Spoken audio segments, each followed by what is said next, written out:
And welcome back to Flick Fights, everybody. The second of two Christmas/holiday episodes. This week we have the battle of the not Christmas movies with Die Hard in our red corner and Lethal Weapon 1 in the green corner.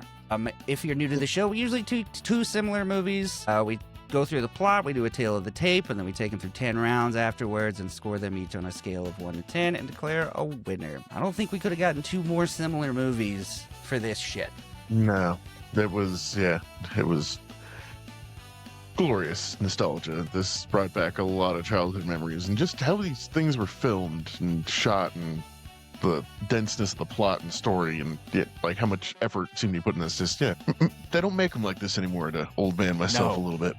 Not a single second was spared on bullshit in either of these movies, and they're like 2 hours long. It's fucking insane. Like, it was like there would be a 2-minute conversation and I'd be like, fucking typing shit out because they're just dropping all kinds of super important exposition that sounds wildly unimportant with their tone of voice. Oh yeah, well, I mean, this is written for a different era where like people's attention spans were way longer. Like, sitting down and like, watching a 2-hour movie on TV was like a totally normal thing. And now it's just like, is it longer than 5 minutes? Nah, fuck it. Can't pay attention. Yeah, dude, you look at your phone for 5 seconds and you're like, what the fuck did I miss? Yeah, I walked out of the room and I come back and like fucking Mel Gibson's getting hit on by fucking guy's daughter and was like, what did I miss? I will say, for Mel Gibson, when this first started, it's weird, like his progression of his character and his accent drastically shift throughout the movie. Like the first 20 minutes, I'm like, yeah. All right, man, I get it. You're supposed to be crazy, like lay off. And then the Aussie accent kept poking through real hard. And then by like the first hour's going through, I'm like, he really is crazy. Also, he sounds American again. Yep. Did you ever see the TV show they made? The only reason I'm aware of it is because the movie was a fucking bitch to try to find to watch, and all that came up every time I searched it was the fucking TV series. Yeah, I don't know who pissed off who, but the fucking license is just like not out there for free. I wonder if it's some Sony Spider-Man shit. Like the studio was different for the first one; they refused to let anybody use it. Yeah, maybe it was a Harvey Weinstein movie. Maybe, yeah. I mean, there was like a lot of like production like tags at the beginning of this I did not recognize. So, but I never watched the show. I had exactly one friend that was like, "No, I gotta get home and watch Lethal Weapon tonight." I was like, "Are you serious? Is this real? You really want to go see the show?" Apparently, the two leads fucking hated each other in like real life to the point they had to like replace like one of the characters later on. Like, it was bad. I think they put a Wayans in to replace one of the guys, but I had zero fucking interest in seeing that. There was no way they were going to capture Mel Gibson and Don Glover. No, that's like saying, it's like, hey guys, I redid the Mona Lisa. Like, I'm not interested. Right. With absolute fucking nobodies. Exactly. But with that, as always, please like and subscribe. Please comment. Please share the episode. Please comment some stuff you want to see. But let's go ahead and get into the tale of the tape. Like you said, Die Hard is our red corner. It came out in 1988. Its budget was roughly $28 million. Domestically, it made about $83 million. International, $58 million, for a total of $141 million, which in the 80s was nothing to shake a stick at. Runtime was 132 minutes. 2 hours plus. My God. Yeah. IMDb gave it an 8.2. Critics and audience both agreed on a 94% on Rotten Tomatoes. It was directed by John McTiernan, who also directed Predator, The Hunt for Red October, Die Hard with a Vengeance, 13th Warrior. He has a theme here. So they picked him for one of the other Die Hards, but not the other ones? I wonder what that's about. I mean, it happened all the time back then. Like, I mean, there's like 10 different directors for like Friday the 13th and stuff. It's just, like, some will randomly come back. They're working on their project sometimes, and we need Die Hard with a Vengeance the second one, or was it the third one? Did they like try somebody else and then come back to him? No, it's Die Hard 2. Then I think it's Die Hard with a Vengeance, and then Live Free or Die Hard. And then after that, I lost the track. Yeah, I forgot about that piece of shit.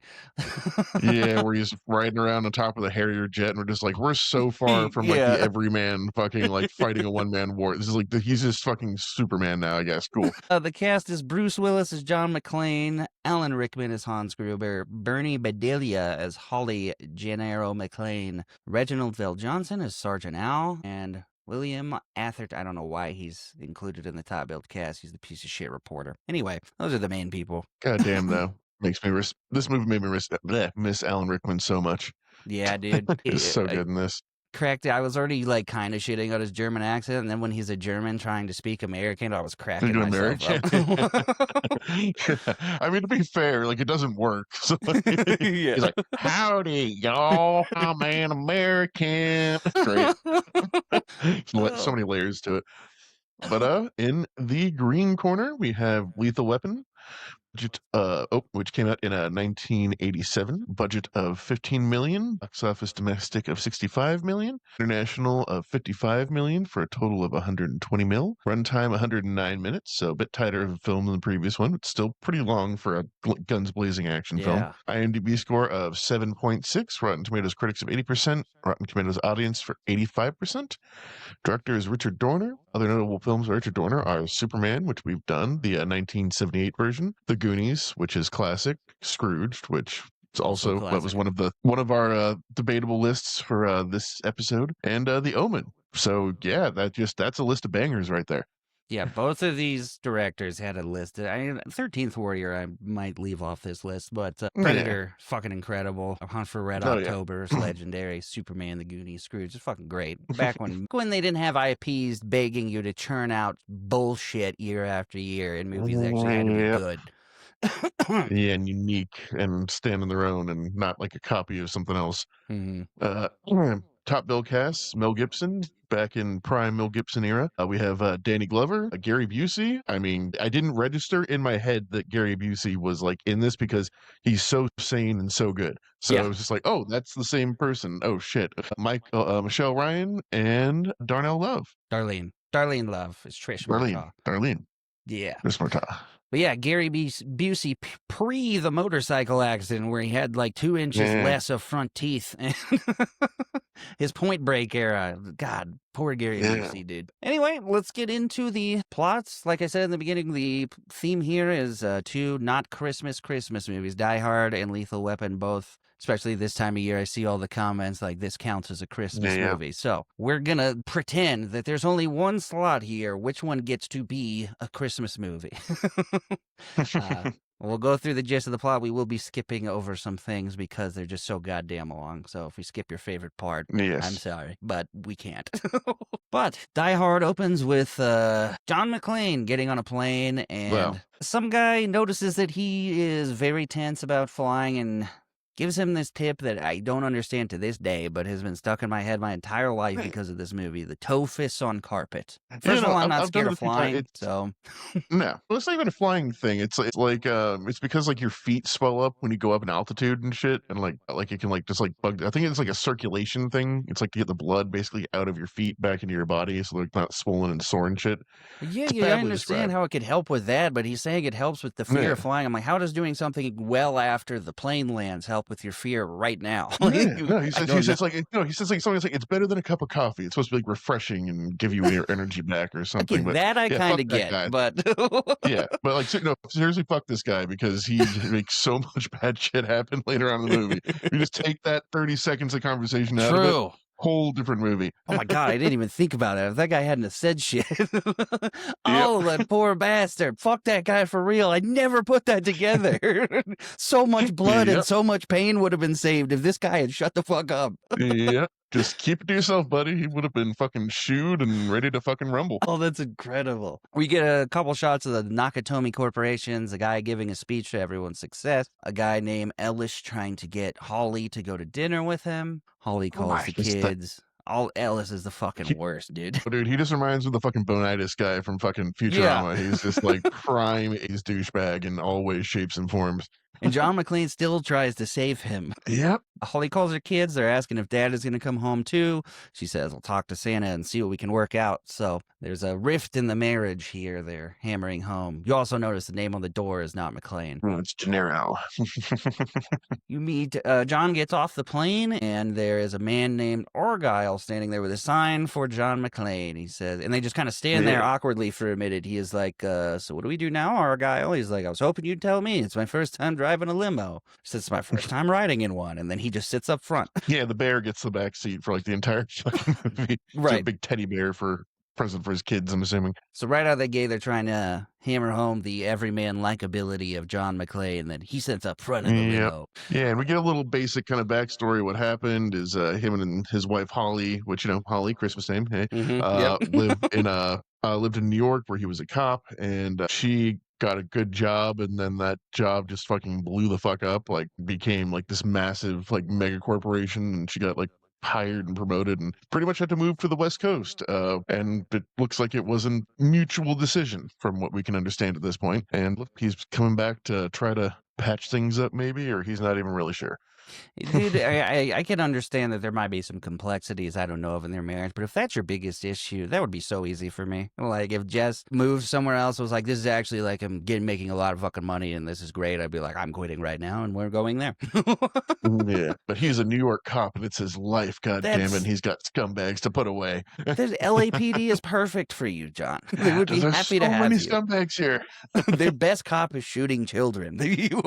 Yeah, and they're run by the principal from fucking Breakfast Club. Yeah. Oh, God, I hate that dude. Is such a prick in every movie he's in. Oh, dude, the entire Isn't time he it's in like, Fast Times too? Is he the principal in I think Fast so, Times? yeah. I think he is the principal. Yeah, he was just like the '80s douchebag. Like if you needed a fucking shitty authority figure, he just came to play and he did his job well. Yeah, he definitely did it well. Yeah, he drops him off. Basically says, "You got a place to stay?" He's like, "I don't know," and he's like, "Tell you what, I'll go park in the parking garage. If it goes well, let me know. If not, I'll get you a hotel." Primo fucking limo driver, absolute best. I also love Christmas in Hollis by Run DMC plays here. That is my absolute favorite Christmas song.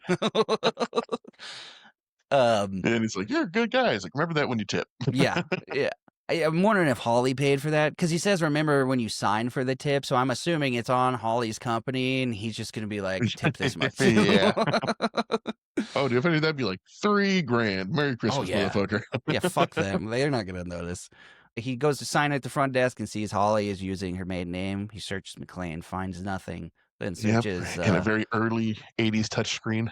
Dude, it was bad. Every piece of computer programming they showed in this movie, I was like, woof. Yeah, it's like you just hear him like doinking on the fucking CRTVs. As soon as he walks into the party, a guy kisses his cheek. And to his credit, to the 80s credit, usually they would turn this into a massive homophobe moment. He just kind of smiles and says, "Fucking California, man." That off. If I brushed off that much, some random person's giving. No, yeah, I would not react well unless I was already drunk, you know? Yeah, I don't even care the gender. It's just like, yeah. Excuse me. They take him to Holly's office, and as soon as they walk in, Ellis is doing cocaine off of her desk. The boss is even like, "This is Holly's husband, the policeman," and he's like, "You missed a little bit there," and he's just like, "Fucking ass at this guy." This party, like, apparently Holly's office is just like the place because there's like a couple banging in it when she comes in the next time, and like she's in there, and like another couple credit coming and banging in there. It's just like, did you just get like the first one down the hall? Is like that the problem, or is this just the place? No HR to be seen in this place. There's just fucking. It's literally like Wolf of Wall Street. Yeah, but without like the self-awareness to it. It's just like, yeah, awesome. Which is weird because Takagi kind of seems like a guy that's like no nonsense. So it's weird that he's like, I don't know, cool with Ellis doing cocaine on somebody else's desk. I guess it makes him enough money that it's a non-issue, I guess. Yeah. I don't know. For some reason, Holly walks in and there's like a moment where they're like take each other's breath away. It's adorable, which is great because it pisses Ellis off. And for some reason, he like tries to get her to flex the Rolex she got just to be like, see how well she's doing, which is a weird flex. Show the fucking Rolex. Right. Yeah, he's coked out for the rest of this movie. It's great. He's unbearable, dude. And there's a portion of the movie where I'm like, where the fuck even is Ellis? Like, you would think he wouldn't be able to shut up during the hostage negotiations. Well, he's also like a pussy though, so I mean, yeah. True. She takes John to go wash up in her private bathroom, and he's really like, you take me to a private bathroom in an office just to rinse off. I'm not taking off all my clothes and my shoes and socks. Yeah, and everything. He's straight up taking like a whore's bath in the fucking like fucking sink.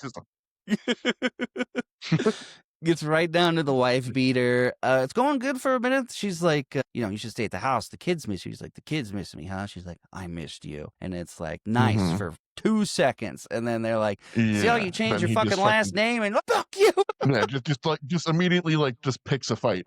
And like, yeah, they get in a massive thing. Then she walks out and he's just like, God damn, John, that was real mature. God damn it. I'm just like, if you're cognizant of it, fucking control yourself, dude. Jesus Christ. You were too old to continue doing this if you're aware you're doing it. Yes. I will say, though, Bruce Willis, when he had hair, glorious hair. Yeah, he was a good looking guy. And he was jacked as Yeah. shit in this movie. Like 80s Jack, though, Oh, where yeah. it was like a normal person muscular. You know what I mean? Well, yeah, no, like there's a big thing with this movie is this kind of was like the advent of like the smaller, more compact action hero. Because like Mhm. before this, you had like Arnold Schwarzenegger and like the fucking Barbarian twins Right. and shit like that, or just these like roided out fucking like their neck starts here and goes to here level Right. shit. And Yeah, you got him yeah, and Mel John's just like, Gibson, both tiny but yeah, fit, you know. yeah, Mel exactly. Gibson Like also within the had a realm fucking of like, mane. oh yeah, yeah, no, that is the that's what everyone was trying to do when they had a mullet in the 80s. Yep. No one succeeded but Mel Gibson, but that's what they were trying to do. It was like a fucking Yeah, dude, we'll get there, but when he runs through the desert and yeah. his hair doesn't move, I was like, that's incredible volume. Yeah, after the fight, she goes out goes back to the party. She's getting him something. I don't remember. Bad guys show up and immediately kill the front desk guy. And I made a little note here, super small, but Theo's jump over the desk as he kicks the dead guy out of the chair. It was so smooth.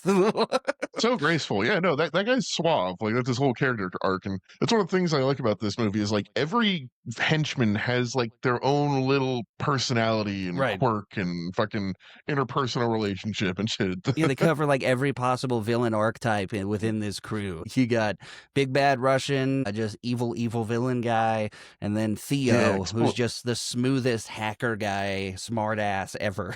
Then you got like the Asian guys like the wild card. Hans and the gang enters and they shut off the gates, shut off the escalators and stuff, and start their takeover. And it's like, Yeah. without harping on it, you can see how they've been practicing this because every single fucking thing is like clock. You see the guy kind of whispering to himself in Germany. He's like, in a left and a right, and then he's at the power center. So Yeah, no, it's like they're a hyper competent like team of professionals basically. And yeah, we cut to John, and he's doing what that guy in the beginning recommended. He's just like flexing his toes on the carpet, and he's like, "Fuck yeah, yeah. Oh my god!" Like, he's just like, "It's fine." But I don't understand like the I don't know, excitement dude. about it. Yeah, but yeah, then he hears gunshots and just like grabs his gun and sprints towards it barefoot. Yeah. And then realizes that there's way too many people with machine guns and You see somebody walked into these offices trying to fuck twice, and you see them pulling people out mid fucking, and I'm like, Jesus Christ, what is this Christmas party? And to the henchman's credit, they didn't get all creepy with the chick that had her tits out. There was one guy that like looked for a second and was like, all right. That's pretty much it. You see for a moment Argyle is still just partying in the limo. He's like in the back now with the bear, just living it up. Yeah, really, like, yeah, that's just like every once in a while we just cut to Argyle. And it's just like whiskey in the back of the limo, and it's just like that's all we get for it. We're just being reminded he's there periodically. Every What like it reminded 20 me or of 25 minutes. is how great easy it would have been to slack off back then at your job because he's on the phone with somebody and he's like, oh, my boss, he thinks I'm on my way to Vegas. I'm like, man, they wouldn't have any idea what you were fucking doing all day. You could just do whatever the fuck. Nope, no tracking, no GPS, and just Nope. You just be like, I don't know. The guy didn't show when I picked him up. He wasn't there. Fuck off. They cut the comms to the building while he's on the phone with Argyle, and then Hans and the gang enter the party. Sorry, we already did that when they're shooting Gruber guns and starts everything. Right. He gives a little speech when he walks in and says, due to their legacy of greed around the globe, Nakatomi Corporation is about to be taught a lesson in the real use of power. You will be witness. Instant, fantastic villain vibes from Alan Rickman in this movie. Not an imposing looking guy, not super strong or anything, just cool and collected. Yeah, just you can like ooze his competence. Like just seems to know exactly what he's doing, what he's about, and like seems like kind of non-threatening in a weird way too. At first, he's just like, if you cooperate, everyone will go home. Right. Well, and you know, as a kid watching this, I never picked up on the like subplot of where they think he's a terrorist and he's not a terrorist. Yeah, me neither. Yeah. But he yeah. looks for Mr. Takagi. They find Mr. Takagi, and then when they're on they harp on this a couple times that he has a thing for fashion. Apparently, he has a thing for like media because he says nice suit. He's like, I have two of them. It's this from this model. So and so wore it to this, and I'm like, okay. And then a couple times he's like, I read this in 60 Minutes, or I read this in this. Yeah, like a lot of references and stuff, like movies and shit. Yeah. which you would not expect from a terrorist at all. But John walks in while they're talking to Takagi and basically trying to get some kind of code out of him. And he says, Yeah, I want I don't know if he's this. playing dumb or doesn't have it. Yeah, like What'd you say? I'm not sure if he's playing dumb or like actually doesn't have the code, but yeah, just like yeah, he says it's not just a code. You need like me and 6 other people to do something.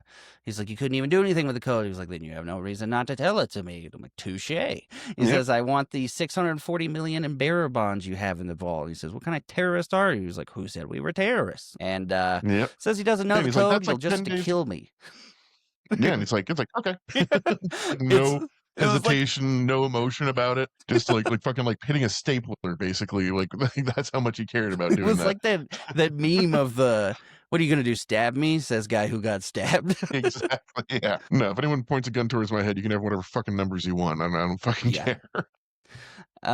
They hear John and go check out the noise. Don't find him. They say it's nothing. And he says, Argyle, please tell me you heard the shots and are calling the police. And it cuts to Argyle just still fucking partying with the bear and drinking now. The CEO says it'll be about 30 minutes for him to get the code, 2.5 hours for the 5 mechanicals, but the 7th lock is out of my hands. And they say that a few times. The 7th lock, how are we going to get through the 7th lock? I don't know how to get through the 7th lock. And Han just keeps saying, just trust me. And when they some kind of electromagnetic failsafe, like they kind of talk about, where it's like basically if anything gets fucked with, it just like defaults to locked, like if the power gets shut off. John pulls a fire alarm to try and alert 911. Hans has them call 911 to give the guard's name and the code and call him off. You see John watching him out the window. And he does like a pee-pee dance here. He sees them come and he's like, yes! He's like, I'll kiss your fucking Dalmatian. And then his dance just looked like he really has to piss. I might have to. I don't know, man. He was in the bathroom like way later after this. So. And then they turn off. And he's like, you stupid motherfuckers. And then Tony walks in. That's Carl's brother. And they have their first... The fights in these movies are great. I love... It never seems like he's just a complete badass, and it's not like it's zero problem in him. No. It's exhausting. It's like he's barely surviving until he can get like one fucking chance to get a shot off. Like that's like how most of the fights are going. And he's like a foot shorter than most of these guys. Yeah. And then the funniest thing, he's like, I'm not gonna hurt you, brother. But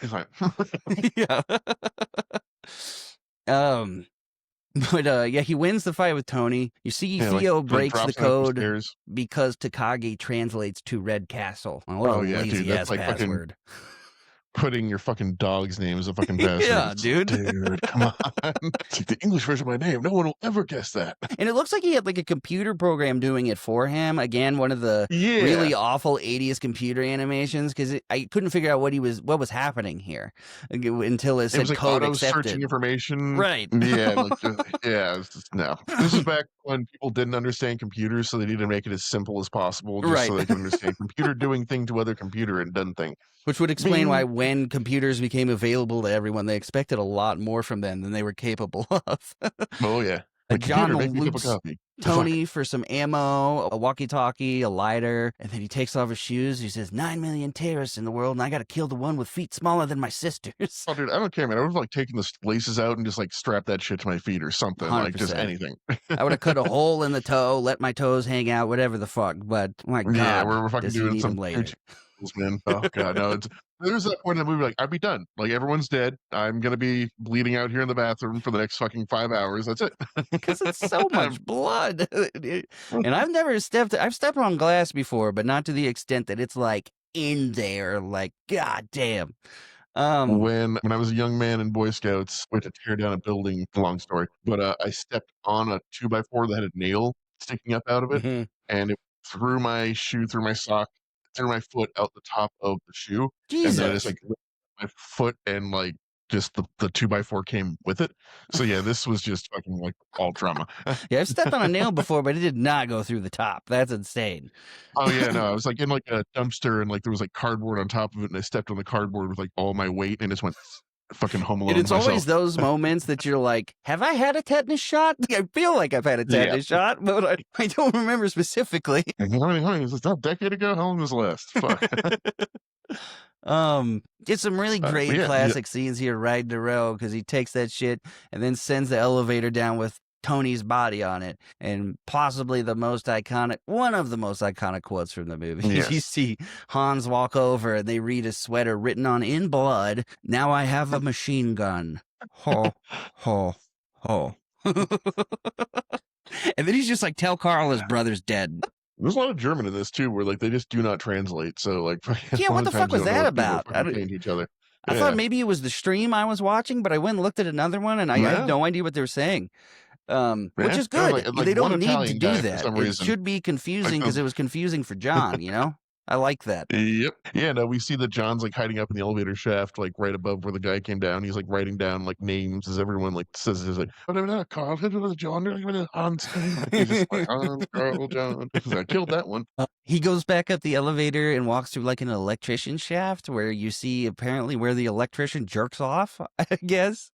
Yeah, yeah. I mean, the whole place is under construction, so I guess it's any just like possible. I guess it's a construction jerk off center to keep your workers happy. He stops and looks at it for a second too, like as he's walking by. Yeah, he like touches and kisses it. He's like, ladies. And he, like, another thing they're doing here, every time he goes to, like, when the shooting starts, he'll go to, like, okay, construction. And then it shows him come out of another floor. He's like, computers, construction. And you can hear him, like, remembering rooms, like, memorizing the layout of the building. It's really cool. Mm-hmm. Earl's flipping the fuck out, literally. He's flipping desks. Hans reins him in a bit.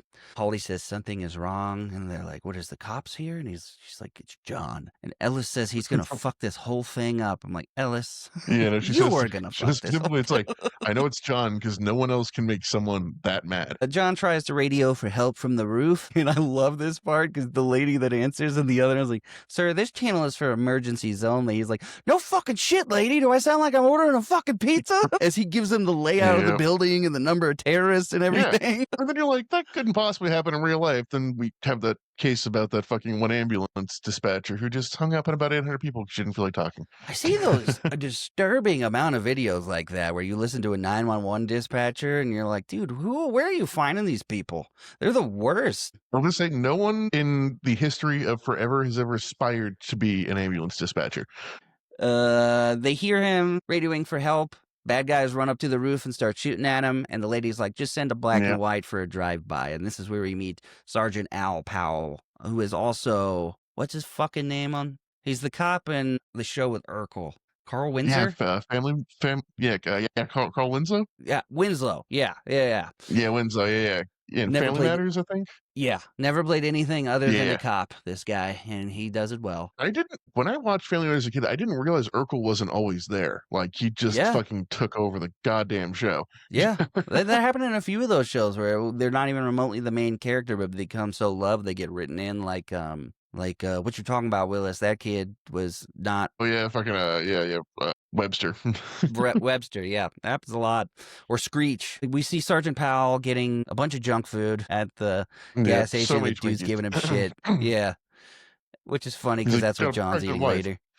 Right. Bad guys are chasing John. He runs back into the jerk-off room and back into the elevator shaft. And Hans says they're locked off so he can't escape. So he immediately escapes. This is one of those things where it's like, I could have theoretically done all of this like in a perfect run, but this little maneuver he does right here with like the fucking gun and the rope and no, dead. I'm dead at the bottom of that air shaft. Yeah, dude, these guys were in great shape. There's a couple times in this movie and a couple times in Lethal Weapon where just like Riggs, for example, runs up the building to that guy that's going to jump and climbs up this building, no problem, and gets up next to him and isn't even remotely out of breath. Like, God, I'm fat. I would be breathing so hard by the time I got to that guy. He escapes into the air ducts, and possibly the most iconic shot from this movie, him in the vent with the Zippo lip, and says, "Come out to the coast, we'll get together, have a few laughs." That is Die Hard. Love it. Talking shit to I also love too the next scene he starts talking shit to Hans Gruber over the radio. Yeah, dude, once they get trolling him the entire time. And they're like, nobody ever switches channels throughout the entire movie. They spend the whole movie talking to each other. Him, Al, the FBI.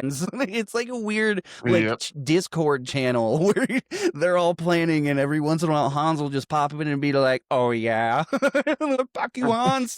It's great. This is where we get the iconic line from the scene where he's like, "What are you, some kind of cowboy? Like watch too many movies?" He's like, yeah, I'm a cowboy. Yippee-ki-yay, motherfucker. Which is, I think the weird thing is, like, both these movies, I've seen them on cable TV so many times as a child that I, like, dissociated, like, the actual cursing and boobs and stuff from this thing. Like, it Because of surprised all me the every stuff they would time it put in happened. instead. Yeah. Yeah. Yeah, it's like, yippee-ki-yay, melon farmer. Like, it just like all kinds of fucking stupid shit like I've seen a that. montage, all the like TBS and TNT edits of that scene of what they would put in instead, and it's hilarious. Like, Oh, just put the fucking the best words one in. is We know what you're saying. yeah, the best one is Snakes on a Plane. You ever heard the Snakes on a Plane one? It's like, Probably, but I want these monkey fighting snakes off this Monday to Friday plane. so fucking ridiculous.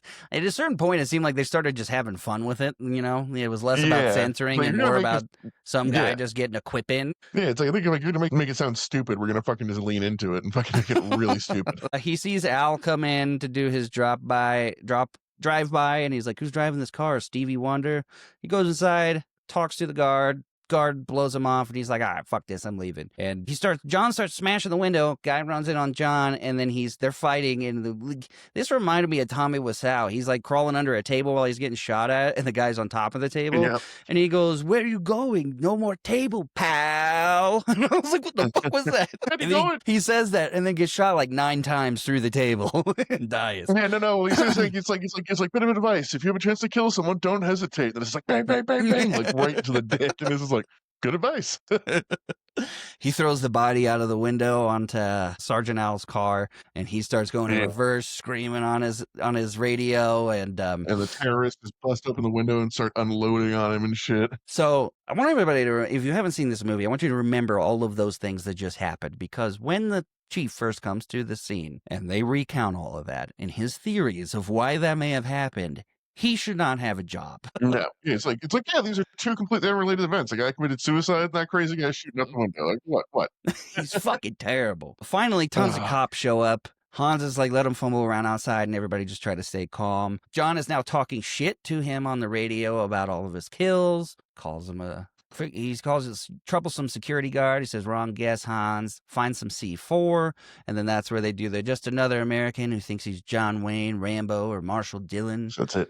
He says, "I was always partial to Yeah, he Roy knows all these Rogers." movies. And then the Yippee-ki-yay thing. And then there's we cut to a news station where these news guys are like arguing. He wants to go to Nakatomi Tower because he heard the call, and they're blowing him off, basically finally tell him he can take a truck and go. And this guy might be the one I hate the most in the whole fucking movie. Yeah, biggest douchebag. Fucking put so many people's lives in danger just for his fucking job.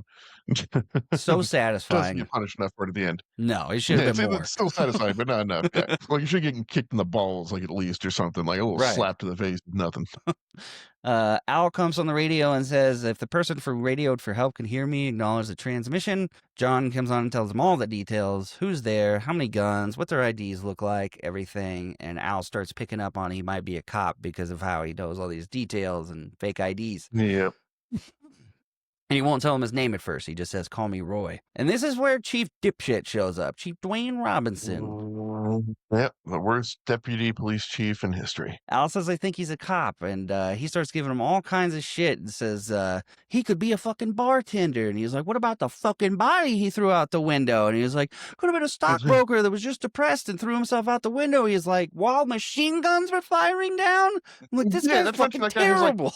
That guy has 10 bullets in his dick. What did he do? Like, just shoot himself in the balls 10 times and jump off the roof? No. Horrible police work. Yeah, Yeah, he and, he he's assumes just he's like- one of the terrorists. And Yeah, just like send 4 guys in and just like fucking deal with this real quick. Like, it's just like what's even the problem? They put up all these spotlights and shit, and they send in the 4 dudes, and they just fucking mow them down the second like they're at the door trying to breach in. yeah, it doesn't go well at all. And he even says, like, just hurt him, don't necessarily need to kill him. They're like, "Fuck that, we're gonna kill them all." Yeah, just fucking like fucking open fire, and they start taking out the lights, and they start realizing like, oh, this might be something actually going on. And Right. then they start pushing forward like this like armored tank vehicle because LAPD has tanks. Even while this is happening, he's trying to fictional. reason everything out. Like, they shoot out the lights, and the SWAT guy next to the chief is like, "It's panic fire. They can't see anything." I'm like, "What, dude?" Yeah, and it's like it's like they're shooting the lights and fucking dumb shit. I also notated, why are they trying to cut this lock on the door with a plasma cutter when it's a glass door? Yeah, so you see, Fucking- It's fucking and what the fucking ridiculous. torch is making less noise and fucking like visual fucking impact than To add to the Christmas shit in this movie, this is when Theo is also like, so it's the night before Christmas, and all through the house, not a creature was stirring except four assholes in a 2x2 formation coming through the rear. I love this Yep. guy. Yeah, no, he's all about his football stats, and yeah, he's Right. a very interesting character. Yeah, he's like, it didn't bring me for my charming personality, like earlier. It's Right. like, personality is pretty charming. I'm not It gonna lie. might be the most charming out of all of them. John rigs up a computer monitor with C4 on an office chair and drops it down an elevator. And that guy has some insane fucking luck because it goes off on the right Yeah. floor. Because Not it's only that, he can like fucking like toast his ass. it's like the Predator bomb. The way it goes, Yeah. blows an entire Yeah. floor. And then later, it doesn't it's- have that effect. And I'm like, I'm pretty sure C4 No. doesn't do that. Like that amount of Yeah, no, C4. Concussive, unless that was like the gasoline storage floor, I think. We're Right. Like shit, But he they hit have, like, the rockets other that- floor where we keep barrels of oil and fucking fuses. You know, to be fair, there were like rockets and missiles on that floor, so maybe it was like a True. fucking chain reaction thing. Yeah. So yeah, but yeah, no, explosions are interesting in both these movies. The news guy is like, tell me you got that to his cameraman. And now the news has ID'd He's like- Hans and says he was a member of a radical West German Volksfrei movement. Yeah, leadership issued a statement an hour ago that he'd been expelled from their organization. I'm like, an hour ago, huh? It's like, wow, they were quick on that. And there's a funny line here where it's like, you just like showered all of our like policemen in glass out here. He's like, glass? Who the fuck gives a shit about glass? Chief Dwayne takes the walkie from Al and starts. That's when it happens. The chief starts yelling at John, and he's like, "I'm the one in charge." He's like, "From here, it doesn't look like you're in charge of shit." And then he calls him an asshole. He's like, "Asshole, I'm not the one who just got butt fucked on national TV, Dwayne." And even Al's telling him, like, just so you know, all the guys down here really love you. We're rooting for you, hanging in there. And this is when Ellis comes in and tries to be Captain Salesman and try to fucking stockbroker guy his way out of this. He's like, fucking 80s exec my way out of any problem. Yeah. Mhm. He comes in and he's like, let me guess, he's like, I figured out pretty quickly you're not here for purses. Am I right? He's like, so insightful. And he just keeps going on. He's patronizing the shit out of him. He's like, you're amazing. You figured this out already. And he goes, Hans, Bubby, I'm your white knight. And I wanted to hit him so hard when he did that. Yeah. But I said he's still pretty heavy part on coke, I'm sure. Probably maybe coming down a little bit at this point and not having a good time anymore. It's like, I got to get out of here. And this is where he says he can give them John. And this is also where I realize early in the movie, Holly, right after that phone call, for some reason, turns her family photo upside down. And it's all really working in her favor here because he's in her office and he kind of turns and looks at the pictures every once in a while. Never thinks to look at the one that's face down. Yeah, and same thing too. It's like her name is like Gennaro on the door, so there's like Mhm. nothing to like link it here. And even I'll give Ellis credit; he doesn't fucking throw Holly under the bus. He's like, Yes. "We're old friends from college, right, buddy?" Like, so I'll give him that.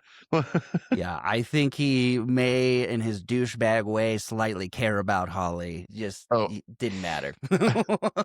I realized a joke here I never noticed before because like he's sitting there and like one of the henchmen brings him like a soda and he like, he's like, he asked for Coke. That's incredible. Coke? Because he even makes a gesture to it, like, huh? That's awesome. John is shooting the shit with Al. They bond a little bit, talk about kids and stuff. And then Hans jumps on the transmission and calls him John McClane, Officer John McClane. He's like, I have someone who wants to talk to you. And he thinks it's Holly, and then it's Ellis. And he's like, Ellis, what have you told them? And he's like, I told him you're all my old friend and the guest at the party. And he's like, just tell him where the detonators are, John. And he's still trying to save him because Ellis was fucking clueless. Yeah. And he pulls out a Get out of gun. the room, dude. They're gonna kill you. They're gonna kill you. Yeah. He pulls out a gun. He's like, this isn't method acting, Hans. Like, this is radio, not TV. And he's like, you need to tell them you don't know me right now. He's like, come on, John. You really gonna do us like that after all this time? He's like, tell them you don't know me, Ellis. And then boom. Yeah. Fucking idiot. And then that's when the chief starts like he blames John for the death of one of the hostages. Like, fuck this, we're not listening to this asshole anymore. And continues to get Then, played like a yeah. fucking fiddle while they ask for the most random hostages across the globe to be released. Yeah, it's like the Irish Liberation Front Yeah. and like the Chinese like New Dawn movement. He's like, they're like New Dawn. It's like I read about it in Time magazine. I don't fucking know. Yeah, and he's buying it. Theo's down to one lock to go. Hans tells Carl to hunt down John. News is running with this shit. Yeah, somebody, this fucking idiot news dude, they're like talking about Helsinki syndrome. And the guy turns to the camera and goes, as in Finland. And like, it's Sweden. And he's Yeah. like, fuck. And like it's like and they like the terrorists and the hostages form like an emotional bond and start to depend on each other. I've seen them hug, and it's just like dragging Ellis's body away. And everyone's like, oh god. Now the FBI shows up, and they're Johnson and Agent Johnson. and Agent No Johnson. relation. No relation. Yeah, Oh, they God, do the I whole think, is this where it comes? Yeah, I think this is where it comes from, right? The fucking it's like who's in charge here? I the am, trope. not anymore. Yeah, Like, yeah. My God, did they use that a lot in these movies? But I get this may have been one of the first ones. yeah. They tell him about John, trying to get him up to speed. This is where John finds Hans. So Hans was, because he puts it together later, but Hans was up there looking for something. They think it was the detonators. Yeah, he was well. They thought he was on the roof and they were going to go, or they thought he was somewhere else and sent everyone to go get him. He was going to go check on the explosives under the roof to make sure they weren't Right. fucked with. And like while he was like checking on him, like yeah, John gets the fucking drop on him. And I don't think John believes like for one goddamn second that like fucking Hans is a businessman. Yeah, because it waits till the last minute. He plays it very well, but yeah, he says he's one of the hostages. He was like, I was just trying to go to the roof, and he's like, stick with me if you want to live. And then he later they're smoking a cigarette. He tells him his name and looks at this list on the wall of all the employees at the place. He's like, what was your name? And he says a name that's actually on the list. And he's like, all right, well, you ever use one of these? And hands him a pistol. And he immediately points the gun at him, and it wasn't loaded. He's like, what do you think? I'm fucking You're stupid? Hans, huh? He's like, kinda did, yeah. Yeah, but then of course like 2 seconds later henchmen show up in the fucking elevator and he has to run. Yep. And then this is where they're like 2 cubicles away from each other shooting at each other, and Hans is like, shoot the glass. He's like, what? He's like, shoot the glass, and just start shooting all the glass of the room to the point that John's even like, Jesus Christ. Yep. And Carl this whole time has these like little hockey puck flashbangs we've seen a few times in the movie, and like throws one and fucking John's just like, okay, I gotta fucking move, and just sprints through fucking. And also safety hazard, man. Fucking like Nakatomi's fucking chimping on the fucking tempered glass. Like this is such bullshit. Yeah, it's fucking like, there's gonna be little cubes everywhere. And yeah, he runs away. They get the detonators because he drops his bag and runs. And the next time you see John, he's pulling himself by his hands into a bathroom, and it is leaving a trail of a lot of blood. Dude, so much. And dude, just the bathroom, like when we cut back to him and he's doing surgery on himself, it's just like everywhere. Every towel has been used. Like, One of the things I love most about this movie is how they progress like the costume design and everything to make it look, you can see how much shit he's been through, because his white fucking tank top is now like black from all the soot and everything. Even after like the first fight with Carl's brother, he's like all scraped up and fucking shit from being like, slammed around and thrown down the stairs. He's like, it's the opposite of the Last Action Hero, where it's like this immortal fucking hero. Like he's like so fucked up by the end of this. He's like fucking barely walking. I cannot imagine. Like every time I see a movie like this where they show how tired the main character is, I'm like, I'd fantasize about getting to go lay down after all that.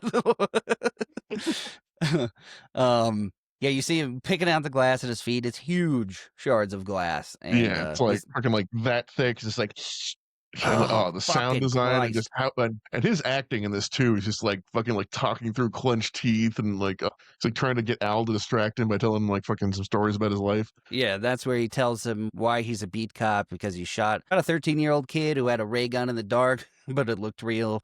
I'm like, that's happened a lot in real life since this movie. Yeah, no, that's LAPD SOP. Like he would have been fine nowadays. Now he says can't they put me back on beat because I couldn't draw myself to draw my gun again. Tells him FBI is calling the shots now. Hans tells Theo that the circuits that cannot be cut are automatically turned off during a terrorist attack, and he says, "You wanted a Christmas miracle? I give you the FBI." And they shut off, what is it, like 10 square blocks or something like that? Yeah, Dude, these Christmas Eve. FBI agents, even everyone in like a position of power in this movie fucking sucks. Like, Yep. it's ridiculous. And then these worst FBI agents, they get on the choppers and they're immediately just like, "Whoa, what's up, it's God?" Jesus, dude, where do they find He's them? like, just like Nom. He's like, dude, I was in junior high at Nom. Chill. They get the vault open as soon as that happens, and Han's hair blows and they start playing Christmas music. Mhm. FBI thinks they're playing Hans. They're like, "We got your choppers." And then, like, as soon as the choppers land, we're going to have them light them up. And Hans is like, as soon as the choppers land, blow the roof and kill everyone. Yeah, no, if that parent's like, yeah, we'll probably only lose like 20 to 25% of the hostages. It's like, I can live with that. Yes. They're all horrible people in this movie. And especially the news, because right here is where you get a little thing of John telling Al to tell his wife he loves him and tell her I said I was sorry. And then the news is at their house harassing Paulina, who's Yeah. protecting the children. This was topical. Right? I forgot that they used to be called INS. They say, Yeah, basically. they're like, "You we don't need let to me talk to in, the I get you kids. deported." And she's like, if you don't bring them out here, we're going to call INS. This is the last chance these kids have to talk to their parents. Absolute pieces of shit. So she Yeah. goes and gets them. And Carl finds John, and they start having a huge fight as the choppers are about to land. And simultaneously, Hans has a little portable TV in his office and just happens to notice Holly is zoned in on this portable TV because her children are on it. He like looks back and Yeah. forth at that, and then pulls up the picture that's been down this whole time. It's like, "Mrs. McLean," and I'm like, "Oh shit, God, he's Yeah, smart." it's like fucking like his entire demeanor fucking changes like instantly. He's like this is like the first time you see him like actually lose his cool. Like he like starts to get pissed. Because he's been like negotiating with Holly for like hostage conditions and shit. But yeah, he goes and grabs her. Yeah, that's when the FBI agents say they're cool with a bunch of people fucking dying. Carl gets a shot off on John as he walks through the door, and then John literally jumps him as he walks through the door and hangs him off of a chain. Really cool fight. Yep. Shoots the fuck out of Yuli when he gets onto the roof. That pistol all of a sudden is like a 12 gauge going through this guy. Yeah, dude, poor guy, man. He just like opens the door and just fucking instantly fucking Swiss cheese. He runs up, tell everybody the roof is wired to blow. Nobody's listening, so he starts shooting his gun in the air, and that's when the FBI. Yeah, it's like, terrorist, kill him. Yep. And he's like, "I'm on your side, assholes." And then he pulls a fireman's hose. And I've seen this trope, this exact stunt done in several other movies, but it was really cool in this one because he grabs a fireman's hose, ties it off, jumps off as the roof blows, and comes down to a window. And you see so much blood hit the window from his fucking feet. From his feet. Oh, God. Just imagine the last little bits in there. That's in the bone forever, man. That's just. Right. Yeah, he kicks through the window, and while the roof goes off, for some reason, the FBI helicopter also crashes and blows up. I guess he got caught in the blast, I guess. Like, maybe like the updraft from the bomb, like hit it or something. But yeah, it gets like fucking, bye Agent Johnson. All incompetent in this movie. And even Dwayne says, "We're going to need some more FBI guys, I guess." You fucking idiot. Argyle sees the bad guys unloading an ambulance from their truck, and I forgot he was even here because he's been trapped in the parking garage this whole time. Yeah, really, this is the only thing of consequence he does the entire movie. He takes out like one bad guy. Right, yeah. Fucking demolishes it. John realizes he only has 2 rounds left. Comes down screaming, "Ha!" Oh, he sees he has 2 rounds left and sees a bunch of Christmas packaging stuff. This is my favorite part of the Die Hard movie that he pulls off. Comes down screaming, "Hans!" And he looks like absolute hell. Limping, fucking like against the wall. Yeah. Holly's even like, behind him. Jesus. He drops the gun and he's like, "Still the cowboy, aren't you? What is it you said to me? Yippee-ki-yay, motherfucker." That was terrible. They all start laughing maniacally, and then the camera pans back to show John has 2 guns taped to his back. And I started doing this to see if I could even do that. You're trying it right now, aren't you? But he does it simultaneously in 2 shots, 2 hits. Fucking headshots the one guy. hits Hans, and he falls into the window. And Yep, as he's falling, he grabs Holly's wrist and like drags her fucking with him. yeah, holding on to the Rolex that they were all so proud of. Iconic shot of the movie as he leans over, detaches the Rolex, and you watch Hans fall from the roof of Nakatomi Tower. I'm sure you've heard this bit of trivia before, but like how they got that shot specifically. Yes, that he didn't know they were going to drop him. Yeah, no, they said they knew they were going to drop him. They said they were going to drop him on 3, and they dropped him on 1. Fantastic reaction, and especially for the 80s, really good looking shot. Like, it doesn't look like mainstream. I've seen so many bad versions of that before, where it's just like they just like reduce the guy's size or some shit as they lay on the Ninja floor. Turtles and 3 do comes this. to mind. Yeah. Yes. Dwayne, even Chief Dwayne goes, God, I hope that's not a hostage as he falls from the fucking building. Then they start playing Christmas music. There's wreckage everywhere. Every piece of paper on Earth is falling through the air. John finally those are all the bearer bonds. Well, it looks like everything that existed in there. Yeah, but no, specifically because like Hans had the bag when he got shot and went out the window. So that's just like $680 million just floating. So you gotta imagine there's like one firefighter is just like, right, dude. Yeah, because those all are right, I'm going home. You're gonna steal anything. Those are great to steal because they're not like traceable and shit. They're not tracked or anything. Yeah, it says whoever has this has X amount of money. Like right. That's literally all it does. He introduces Al to Holly. She uses John's name when she introduces herself. Dwayne comes up and starts going, "You're fucking in trouble for this, this, and this." And then Carl pops up from the wreckage, just like, "Ah!" Yeah, it's like a zombie. Like brings out this like big ass gun that he's had the whole time, and we get fucking Owl's fucking character arc complete as he just fucking blows him away with his revolver. Yes, and like, that shot even. Yeah, and he says, "I guess the urge to kill us back." I can't murder people again. Yay! Yeah, he looks at the gun for a minute too, like, God, I forgot how good that felt. Thank you, Bloodlust. I missed you. Argyle bursts out of the parking garage, and this is my favorite part of the whole movie. The reporter runs up and gets right in their fucking face, and Holly just punches him right in the fucking face. So satisfying, because fuck that guy to death. Like, yeah, but the fact he's still fucking like that, it's like, did you get me getting hit? And it's just like, needed worse. You need to be on the ground moaning. You need to be not able to ask a question after what she did. It would be hilarious if one of the Die Hard sequels was the return of that dude. Just mad that he got punched on live TV. Yeah, just trying to destroy fucking John Wayne's life. Yeah. But they get into the limo with Argyle and drive off into the night. And, you know, I get it's a nice way to wrap up a movie, but no fucking shot. Are they just like, yeah, go ahead and leave, guys? No, it's like, you are coming down to the police station. You're answering 10 hours of questions. You're also a cop, so there's going to be so much fucking paperwork. Yeah, you blew up like a major skyscraper. Like, we got to deal with that somehow. It's like, was the C4 necessary? It's a little excessive. Yeah, like it or not, you will be appearing in court to answer for these murders you committed up there, like dozens of them. Yeah, were you on the clock? No, you just went on a rampage. That would be a great, like, little side sequel, like a 45-minute long of the trial of them just asking him ridiculous questions.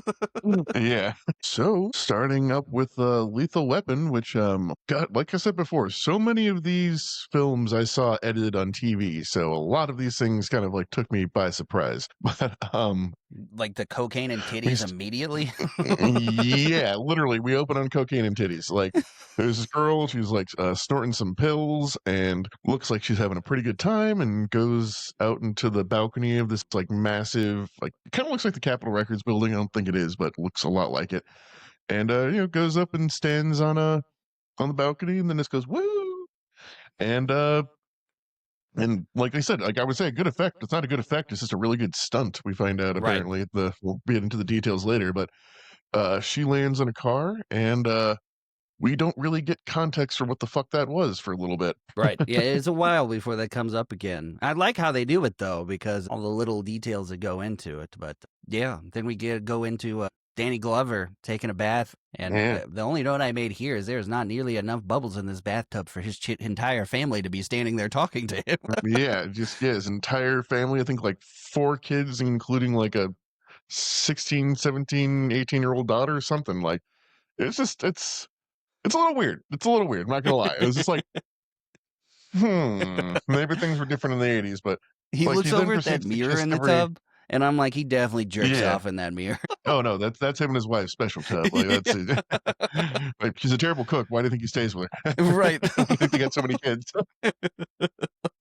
Yeah. Yeah, but it's apparently his 50th birthday, and they come in with a fucking fire hazard, and he's able to blow all the candles out, and like it literally like smokes up the entire room. So they actually did 50 fucking candles. Right. Yeah, and then he proceeds to kiss his wife and all of his children on the lips, which is like okay for the wife, okay for the 2 little kids. The 17-year-old daughter is just It's weird. a little weird. While you're naked in the tub. And that Yeah. daughter, they never clarify her age exactly, which I think they do on purpose because all the weird shit they do with her for Yeah. this movie. Yeah. And we Yeah, see Mel weird Gibson's morning kissing. routine, and it is Yeah, very different. the noise he makes when he wakes Yeah. up is pretty similar to the one I make when I wake up. Well, He it's just just goes, like a "Ugh." near death rattle. And then, yeah, we just get a full Mel Gibson ass for the first time we meet him. Back when he was in really great shape, I might add. Yeah, no, man, it's a great ass. But yeah, we see he's just like basically like smoking a cigarette and like washing his mouth out with beer like in the morning, just like completely like doesn't give a shit. I've never once done that. I've never woken up and immediately drank a beer. Even the height of my alcoholism, I woke up and wanted water. No. I've never understood that. Yeah, and he's got a dog and just like looks like his life is just total shit. And a trailer on the so are both of these movies in LA? Because he has a trailer like on the beach. Yes. Okay. Oh yeah, no. Like so many places in fucking like Lethal Weapon, especially like the freeway that he shoots fucking shoots at Mr. Joshua at Yeah. like near the end. I take that freeway to my live D&D games every day. Like this is Nice. all fucking right around my house. Yeah, that happens to you a lot, but yeah, no. The trailer on the beach seems cool when you're a single dude, but everything else about his life is awful. Yeah, well, yeah. Why he's a single dude is fucking why he's so fucking Right. depressed. But yeah, we'll get to that. Yeah, we see. Murtaugh has a really good home life. Like he's like getting greeted with breakfast, and like his kids are all downstairs, and his home is in the middle of being renovated, and he's like got a really loving wife, and everything seems pretty good. But we get that he gets a call from like an old non-buddy, which is kind of weird. He's like, that guy, I haven't talked to that guy in fucking 12 years. The shit. Yeah, Hunsaker called. Yeah, and then he gets basically his assignment for the day, which is like he gets assigned to the scene where the girl jumped earlier, and through a little bit of detective work, he realizes like, oh, this is my friend's daughter. Shit. Yeah, they say her name, and then he's like, "Say that again." And then pretty shortly later, his phone conversation in this movie cracks me up because he's like weirdly aggressive with his wife, and he's like, "I need Hunsaker's number," and she's like, "The Vietnam guy." And he's like, "Huh?" I'm like, Jesus Christ. You get the cool little cutaway though, where Mel Gibson Riggs is doing a cocaine sting. I Yep. never understood. He eats it. He like doesn't even do like rubbing on his gums or anything. He just eats Yeah, it. he's off like a fucking like bowl of cereal, man. He's like, yummy cocaine. Yum. and they're like smooth, right? And I'm like, what? Yeah, it's like, what, did you put like dairy creamer in? Like, why the fuck is it smooth? And those guys are He's like, yeah. awful actors. The guys doing the drug deal, I don't even remember what their dialogue was, but just their little bit of shit they're saying. I'm like, these people suck. Yeah. And And yeah, these basically say, I'll take the whole thing. And they're like, yeah, okay, 100. And it's like, then we'll throw in a tree for free because this is a fucking Christmas tree lot. They're doing this Mhm. fucking drug deal at. And he's like, all right, 100 is like 20, 40, 60. Like, no. Yeah, they flip the 100,000. fuck out. They're like, hey, it's 100,000. I'm like, you saw this dude and thought he had 100K for cocaine? Yeah. Like, he pulled out his wallet and they were still like, yeah, we're getting paid. It's like, dude, there's not 100 grand in that fucking Oh, yeah, wallet. like what the fuck? And then he pulls out his badge and everything, and they put a gun to his head and do the whole I'm fucking crazy thing because he's like, shoot me, fucking shoot me. And he does that a lot in this movie, but it grows on me as the movie goes on because the first time I'm like, okay, dude, I get it. Yeah, you're a badass. And it's like, oh no, he's actually got some problems. He was actually legitimately asking him to shoot him. Shit. Okay. And then you see him at Yeah. home contemplating unaliving himself, looking at a wedding photo. I also don't know why he wipes Yeah. the gun as he's doing this. I mean, fingerprints or I don't know. Why would that matter? I don't know. But I don't know. yeah, he's like watching Looney Tunes and like contemplating a hollow point. It's just like, Jesus Christ. And then you get the psychiatrist doing a massive exposition dump about that, like directly after that. She's like, he's suicidal, he's psychotic, his wife just died in a car accident, and the chief's like, I don't fucking care. Like that's pretty much the Yeah. whole interaction. Yeah, it's like okay, well, yeah, if he unalives himself, then you were right. Happy? All right. They get back to Murtaugh with the autopsy, and they're like, the pills were loaded with drain cleaner. I'm like, hold on. What do you mean? Because that doesn't make any sense. No, like it's like that would have been wet blue cocaine. No, I guess I don't know. Like, Right.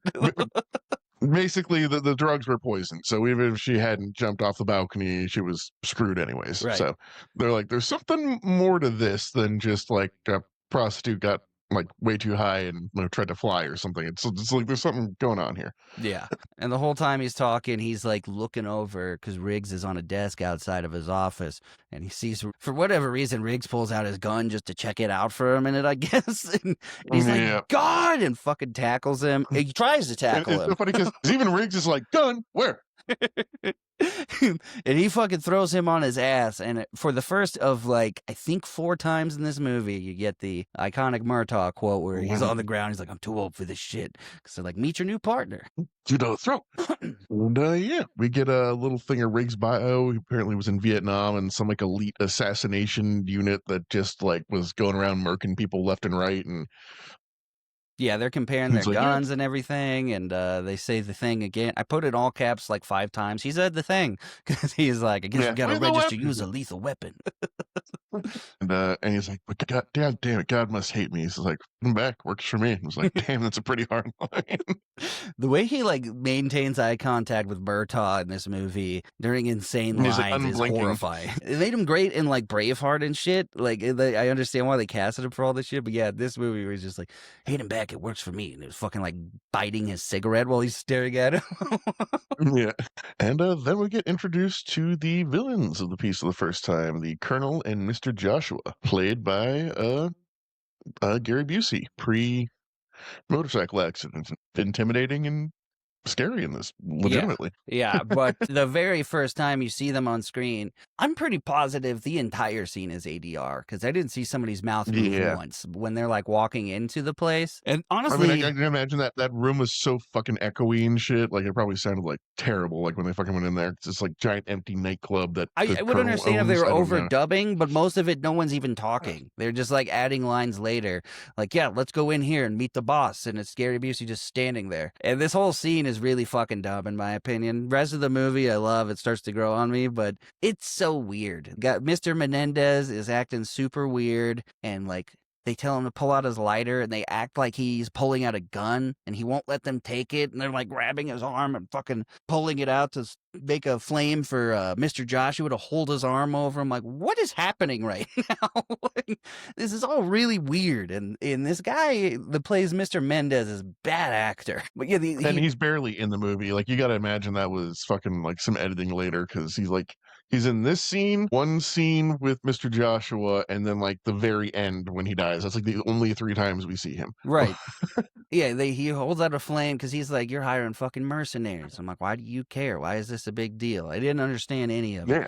And he pulls his arm over the flame, and he's like, see how fucking tough he is? And he's like, okay, what was the point? He's like, so anyway, we'll see you on Saturday for the heroin. So yeah, sounds good. And yeah, just that scene just kind of ends. And I think this is where Murtaugh meets his old Nam friend, and pretty much he's like, well, why did you tell me a couple of days ago? Because like he's like going to tell him that like his daughter's dead, and he's like, well, she was like doing porn and getting all this stuff, and I thought you could maybe like get her out of it. He's like, I mean, I guess I could have. And he's like, you're gonna kill these guys, right? You fucking owe me. Like, you're gonna go kill them. I was like, dude, I'm a cop. I can't. Like, no, you're gonna kill them all, right? You owe me. It's like He stands in this lobby full of people. Is like, you kill them all. You kill them. You owe me. There's like fucking glass walls to the street behind him, just like fucking basically standing in a corner going, kill them all. I also love when he's like, I was hoping you could get her out of the stuff. I was just like sauntering around. He's like, "What stuff?" He's like, "Porn." Like, how the fuck am I supposed to do about that? Yeah, stop with that. Like, I don't know. You're talking about like he's like in fucking quicksand. Like, Then they leave and he's like, what did he owe you for it? He says he took a bayonet in the lungs for me in Vietnam. He's like, okay, that's very nice of him. He's like, I thought so. yeah, fair. Yeah, you do owe him. And then we get the jumper scene, which is like, I think the most defining scene of who Riggs is in this movie. Also, I don't know why detectives are responding to a lot of these calls in this movie. Yeah, homicide detectives. This is not what your job is. I guess they need something to do though. He even says it when he comes up on the roof. They're like, "Who the fuck are you?" He's like, "From homicide." And they're like, "Okay, wait, They should be like, wait, Yeah. what? He's not dead yet. You know that, right? Yeah, he just runs over to him. And he's like, "Hey, buddy, I'm gonna come out on the ledge here with you." He's like, "Don't touch me." He's like, "Just coming out on the ledge with you. What's up? Why are you sad?" Yeah, he's like, you want to smoke a cigarette? And then as soon as he reaches over for it, he handcuffs it. He was like, I don't want you to get away from me. And he's like, "You're gonna jump." He's like, "You want to jump? Let's fucking jump. Let's go!" And he just leaps off the fucking roof. And I guess they got that bag set up while the fucking guy wasn't looking or something. But Yeah, I was going to yeah, they say, have like how did this he not giant. notice the big bounce house below them? Yeah, they have like a giant bounce house stunt bag. And they land on it, and then fucking he's like, "This guy's trying to fucking kill me." Which is a really good tactic. If they had him just for that, just to go out crazy, the suicidal people on ledges, I think that'd be a good career for him. And then Man I has love no fears. Man. Fuck it. Roger takes him into a random place that's like under construction or something to yell at him. And I like that he goes to slam the door shut out of anger, and it's a swinging door, like just in the Right. background. Yeah, and he's like actually is like starts to push him. It's like on his mental state. It's like, okay, are you just like fucking around and trying to get like a psychosis pension, or are you actually insane? And it's like here to do it. Here, take my gun, shoot yourself. And like he's like, all right, and just fucking like puts it. And the only reason he doesn't is because fucking Murtaugh's able to get his thumb between the fucking hammer and the fucking bullet Yeah. before it goes off. Like, you're crazy. Cool. I noted, love that got it. part. And they really build the tension by watching, because he has a revolver. You see the chamber turning, and it's like, oh my God. And yeah, he gave some speech about how he has a special hollow point for the occasion. And yeah, he wins the suicide chicken game. And then immediately after that, this psychiatrist only pops up in the movie after Riggs does something crazy to tell someone he is crazy. That's her entire purpose in the movie. Because he calls her and she's like, yeah, stay away from him. And he's like, all right, I'm too Yeah. old for this Seriously, shit. when he crashes out, don't be anywhere fucking near him. And then there's like a weird bonding scene in between the car between them. Cause Murtaugh's like freaking out. It's like, I've got a wife, I've got a kids, I've got a boat, I've got a house. I fucking do not want to die for this fucking crazy dumbass. He's like, some fucking birthday. He's like, oh, it's your birthday. And I'm like, what are you about to do? He's like, oh, I should get you a present for all the kindness and understanding you showed me. And just like fucking stares at him. He's like, all right. It's fucking great. And then yeah, he says he got a lead on Amanda's meal ticket, and they show up to a house, walk up, see a big, huge glass window with two girls doing. So whoever made this movie doesn't understand cocaine. They don't understand what it does, No. how much it costs, what quantity people usually buy. Because they look in the window and there's two random girls doing insane amounts, like not a normal line. They're just like Yeah. piling it in, and next to them is like 2 bricks of cocaine, and I'm like, what the fuck? Yeah, they're just like, hi. And then like they just like pull out their guns and badges. Like, shit. As soon as they show their badges, a guy across the lawn is just like, what the fuck? And starts shooting at them. Yeah, and yeah, till this day, the end of this scene is like still one of my fucking greatest nightmares. Like whenever we're in a pool, it's because like they shoot him in the leg and like he's like kind of like pretending to hold his crotch and brings out a gun and Right. fucking Riggs shoots him, but he falls into the pool cover and the whole thing just like collapses around him. And yeah, to this day, every time I see a pool cover, I'm like, that could kill me in 2 seconds. I also like in that scene though that right before that they have a conversation where he's like, try not to kill anybody, and he's like, you see, I shot him in the leg. Now we can interrogate him instead of, and then he pulls out another gun and he like grabs it and holds it and is like looking at Murtaugh like, okay. Shoot him. And he's like, all right, and just fucking plugs him in the chest and yeah, then falls into the pool cover and they try to get him out, but I think he was like dead before he even fell in the thing. So Yeah, I don't know that they're gonna get a super lot of info from that guy anyway. But no, don't even know that guy's name or who he was or what his deal was. Like, nope, you'll just that never he see his sold a bunch face. of When he's cocaine. like, And when you find out who it was, I don't think it would have mattered if they interrogate him, because I think, long story short, that he had nothing to do with anything they were doing because it was mostly revolving around heroin. But then Roger brings Riggs home to meet his family. The whole movie, he's talking mad shit about his wife's cooking. And she even says at this part, like, Roger, you're being an asshole. And immediately his older daughter is making, dude, yeah, like way over exaggerated eyes. Focused eye contact. It's like, honey, can you pass that? Like, yeah, sure. The mom even goes, this isn't the first time we've had a house guest. This could have fooled me. And then the kids start rapping about it. Yeah. And then Roger raps about it, and they definitely ADR Murtaugh's rapping, because it doesn't show him doing any of it. It's just cutting around the table while it plays the rap. And I bet you Danny Glover was like, no way in hell am I doing that. Refuse. Yeah, they just a sweet little bonding scene. They're hanging out in the boat. talking shit, bonding, Drinking some and beer. his daughter's grounded for smoking weed, and he just blatantly hits on her while she's in the driveway. And then, Yeah, yeah, he some mention says, about going out with some guy with blonde hair and dimples, which I right. guess later we find out is why, though. Why? Like, that's Well, how. because she was with him. Because that's when they kidnap her. They find her dead boyfriend, and she's gone. Okay, yeah, it's the dead boyfriend. For a second, I thought she was dating Mr. Joshua, and I'm like, what the fuck? It's like, what kind of foresight do they have? It's like blonde and dimples, like Mr. Joshua? I think he has dimples. He says, "You don't trust me at all, do you?" And he's like, "Make it through tomorrow without killing anybody, and I'll trust you." And then he just kind of goes into like a weird, dark trance, and like head goes down. He's staring at him. He's like, "I'm really good at it, you know." And he's like, well, "What's that?" He was like, "Shot a man from 1,000 yards out in Laos with high wind. Only 10 men in the world could make that shot." He's just, you're all quiet and weird, staring him down. He's like, "All right, anyway." He throws a beer into the trash can and then takes off. I'm like, what the fuck? I had to look up what Laos even had to do with anything, but this is his little contribution to that. I was in Nam too, because Laos was in Vietnam. But yeah, I was confused about what you were doing in Laos shooting people. I was just there for vacation. You know? Just sniping motherfuckers. Yeah.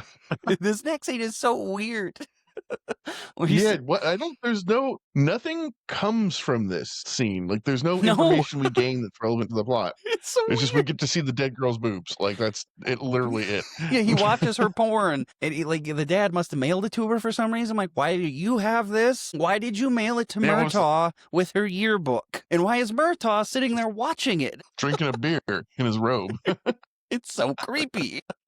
Yeah. I guess like the only thing is like we realize she has a sister, but like we find that out later through different channels, so it's completely pointless. Like it's And did that even matter? I don't know. But yeah, No. that scene was super pointless. I think it was just an excuse to show more boobs. Don't fucking know. Yeah, which was the 80s, so that's Sure. yeah, that was their prerogative. And then they're at the gun That's the only range. boobs this 13-year-old gonna see for the next 3 months. Right. You gotta give them to him. And then there's the gun range throwing back theories about Dixie, the hooker that was the witness to her jumping. And they're like, that's pretty fucking thin. The theory they come up with is that somebody hired her to go poison her pills, and then she went to the cops to try and out herself because it's not her normal area that she works. Well, she was expecting the pills just to take care of her and not her to jump off the balcony and make this big spectacle. So she had to like get her story like, oh, I saw this thing, officer, because I was around, and just trying to like throw suspicion off her. And they're like, nah, that's pretty fucking thin. And then they're totally fucking right. Yep, yeah, because they go to their Dixie's house, and there's like these like group of kids, like they're like, "Oh, you're gonna bust Dixie, you're gonna bust Dixie." They like fucking like walk over there, and the whole house just like detonates in a massive fireball. And they're like, "Pretty thin, huh?" And isn't one of the kids like Dixie's son? Because they like start questioning one of them, and I'm like, wait a minute. So he was sitting there like, "You're gonna bust Dixie," and one of them just like, "Hey guys, it's my mom." It was just like they were just like in the neighborhood and saw fucking Mr. Joshua go like, because they're talking to the kids and like they're all like fucking around. And they isolate. They actually want only one of them knows anything, and it turns out like, it was like Mr. Joshua that was putting the bomb under the house and blew up Dixie. And he says he had the same tattoo as Riggs, and he says exactly the same. And Riggs is like, "Roger, this is a Special Forces tattoo." And he's like, "Really?" I'm like, "You should know that about your partner." And then he said Special Forces and Nam. Yeah, and he's like, yeah, it's also like these like switches. Like I know the assholes that use these switches. Like these are just like a group of mercenaries. And then we get a massive exposition dump as Roger questions Hunsaker, the dad, again, and he just dumps everything. I'm like, motherfucker, you should have said this shit sooner. Because he's like, they worked with a CIA front called Air America. There was a special unit called the Shadow Company, and they killed everyone that was bringing in heroin to fund the Viet Cong government. A couple years ago, they got back together, started bringing in heroin from old contacts, 2 shipments a year, all ran by ex-CIA soldiers and mercs, and they used my bank as a front. I'm like, dude. It's like, well, thanks for explaining everything. That could have taken a little while to fucking unravel like by itself. Yeah, and he's like, well, why did they kill your daughter? It's like, well, they fucking need me, so they just like killed her to, fucking punish me for fucking going to think about snitching. Yeah, like he has one other daughter. And they're like, keep letting us use your bank, or we're gonna kill your other fucking daughter. Yeah. And I And also then apparently they didn't fucking need him, like, because fucking 30 seconds later, there's already a helicopter en route to fucking cap his ass. Like, so. they shoot him right in the fucking eggnog. I also love that during Yep. this whole intense conversation, for a moment, the camera pans over a window, and you see Riggs just standing outside, staring up at the window, like he's learning through But yeah, Mr. osmosis. Joshua comes on a helicopter and fucking shoots the contact, and Riggs tries to get like 2 clips of his Beretta. I was gonna say Beretta, playing too much arc. Beretta onto him, but it just it doesn't do anything, and they realize like, well, shit, now they know we know, and that's a problem. Right. And then you hear him on the radio, like, time to turn up the heat to Mr. Joshua. And immediately afterwards, Riggs and Murtaugh are just like walking through the street talking to hookers to ask him about Dixie. And they get a drive-by shotgun, which you don't see very often, on Riggs that launches him through a window. And apparently he wears his vest everywhere. And Riggs recognizes him from the helicopter. And they don't even do the thing. They are immediately like, we have the edge now. We can pretend I'm dead. They think I'm dead and like use that to our advantage. And then they don't at all. Yeah. I mean, I guess like him sniping off in the desert, like they weren't expecting anyone else to be there. So, Sure. but yeah, it didn't work out great. It didn't. It mattered for all of like 5 seconds in the desert, even. Yeah. But yeah. Right after that, they get a radio call, and he's like trying to blow it off while they're talking, and he's like, "Well, it's 2 blocks from your house," and he like makes a joke where he's like, "Let me guess, blonde kid with dimples," and like, "How did you know that?" But yeah, they get back, and there is a big ass letter and a Polaroid with a note that says, "Your daughter looks really pretty naked." I'm like, what the fuck is with everyone in this daughter? Maybe I say she's in college or something before you do all these things in this movie. Man, yeah. Yeah, he never actually tells the wife what happened either. She like comes down, they all pull guns on her, and she's like, "What happened? What happened? Yeah. Oh no!" She looks like she kind of knows because, like, the other kids are there and the daughter's not, and they're freaking out. So probably didn't have to say much. Right. Yeah, and then we get this like really harshly red lit scene where Riggs is like, "We're gonna get bloody to get it back." You realize that, right? I Jesus love it. Christ, dude. He's like, "We do this Yeah. my way: shoot to kill, don't miss." I'm like, yeah. And they get instructions where to meet, which is looks like the salt flats, like basically like some fucking dry lake bed somewhere in Southern California. Which is very tactful and shocking that Riggs found a place to snipe from. Yes. I always No, he did get busted, so it wasn't perfect. This is the mullet part, though. It always cracks me up because he stops in his little station wagon for 1 second for Riggs to get out and start. The panning, the like helicopter shot, I don't know what it was. The way it follows him through the desert makes me laugh like a motherfucker for some reason. The way, because he's like, It seems like sped up or something. and his hair doesn't move an inch the whole time. It's fucking great. Yeah, but he sets up, and Murtaugh's kind of waiting in the middle of the desert, and we see like 2 cars and a helicopter like come fucking flying in like a fucking line. Yeah, they And, send like, out all the fucking henchmen cavalry for fucking this pile shit. out. Yep. Yeah, and he basically says like, "I'll come quietly if you just show me my daughter." And they bring her out, and he's like, "Okay, you can go with this, but take your hand out of your pocket." He's just like, "Grenade." And again, I don't think they understand how these things work because he's like, "I let go, we all die." I'm like, "Don't pretty much just you die." You and maybe like the 2 guys in the front get like a little fucked up, but like this is not a fucking tactical nuke you have in your hand. It's like a fucking 10-foot radius Yeah. fucking blast you got going on. Until they walk Ugh. directly at him, and I'm like, "Okay, now you might die." Yeah, yeah, and then basically like put it down. He's like, "Nah, fuck you," and they shoot him in the shoulder. And once he moves, then fucking Riggs just starts unloading on everyone. It was incredible, but yeah, he just iced motherfuckers, and the grenade was just a smoker, is what they say. And the daughter, to her credit, I hate in these movies when they just, you're screaming at the screen, like jump in one of the 6 cars surrounding you. She does, but she picks the limo for some reason. She jumps in the limo to take off. And then somebody gets the drop on Riggs. The general gets the drop on Riggs. And it was like, "You're not that quick, son," and starts walking off with him. And then they're all chasing the daughter. And the part that kills me here, the helicopter's like fucking with her, like landing on the limo. Yeah. I'm like, if you jerk Dude, the there's wheel fucking- as soon as they landed, they're dead. Yep. I mean, maybe you too, though, because then you have a fucking buzzsaw like tilting into the fucking car. but- Maybe, but I mean, that's terrible piloting decisions. Like, you don't know what the purpose of that was, just to like, Yeah. well, now they got him captured, and we open up on Yuli/Endo. He was in the other movie. He's like, Yes. "Endo's forgot more about dispensing pain than you will ever know." And then he totally is not like an expert torturer at No. all. No, he literally has fucking a car battery and a sponge. Like, Yeah, they shot the shit out of him, and that's their only move. And he's like, "Nah, he doesn't know shit. Nobody could withstand that. He would have told us by now. I'm like, bad actor. Also, that was your only move? Well, the shocking didn't work, so I don't fucking know. Yeah. Yeah, fucking, I guess Riggs is waiting for his fucking moment and just like grabs him with his fucking legs and snaps his neck.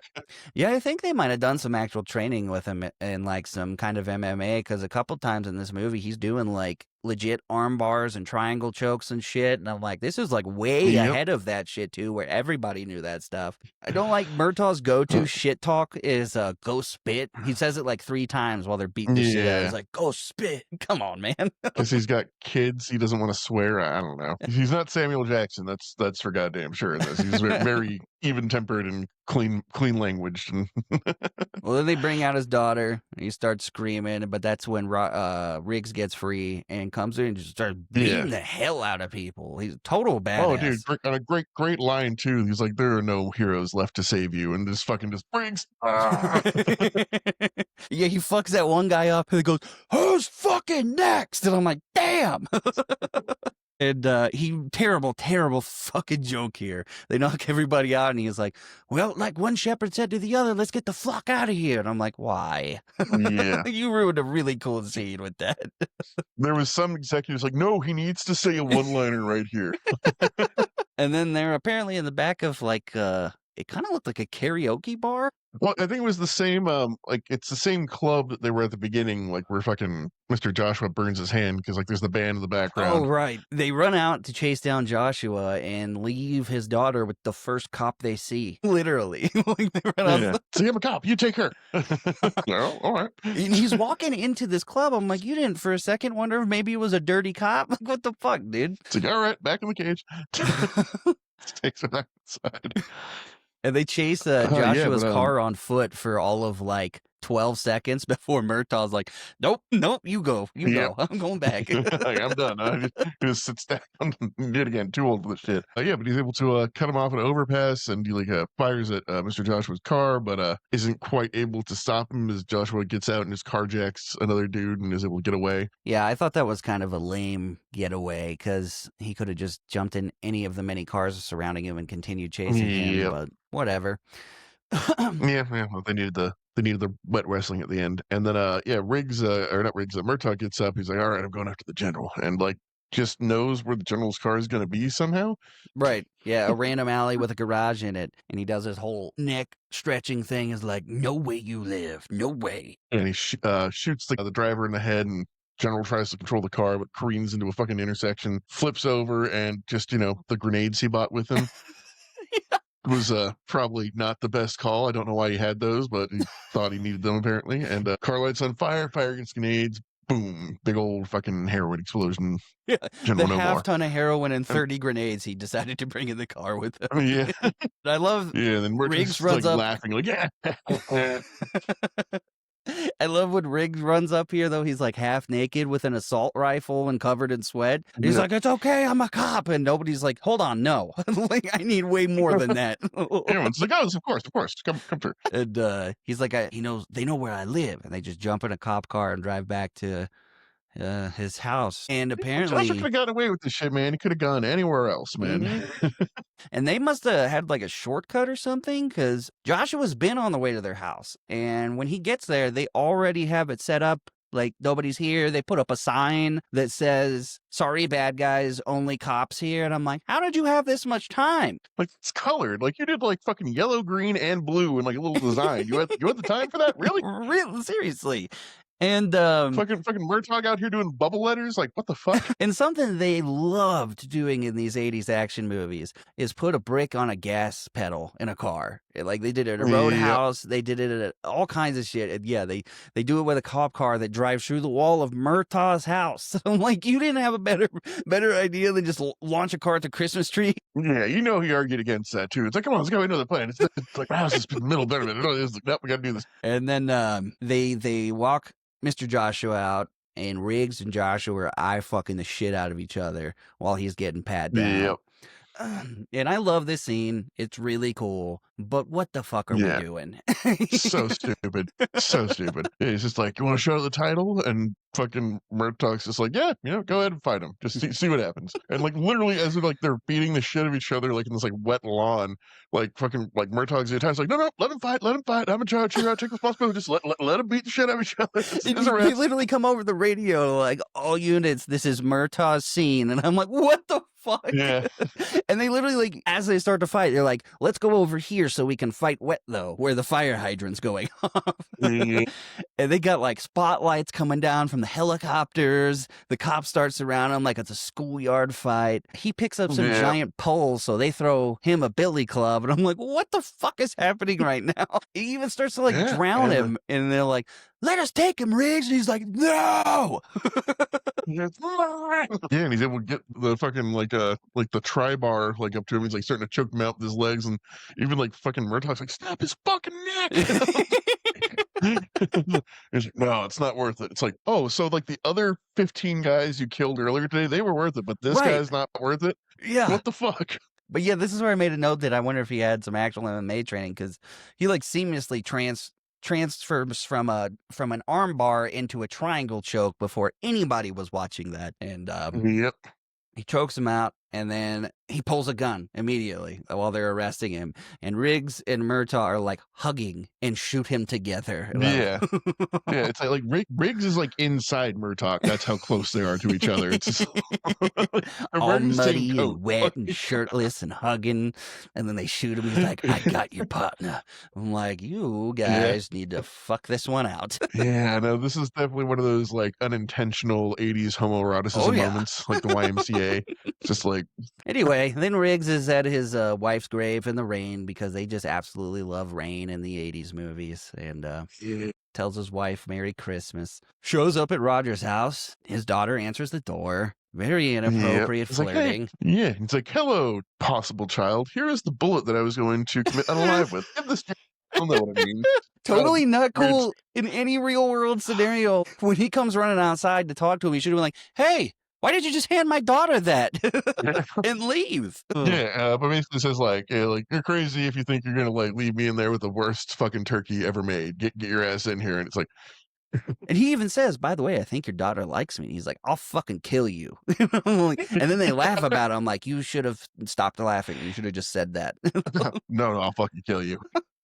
But that is the end. Normally, I wouldn't have a couple of these rounds that are so Christmas-oriented, but that was the whole purpose of this. So, the end of this is going to be telling you which one we've decided gets to be the not Christmas movie.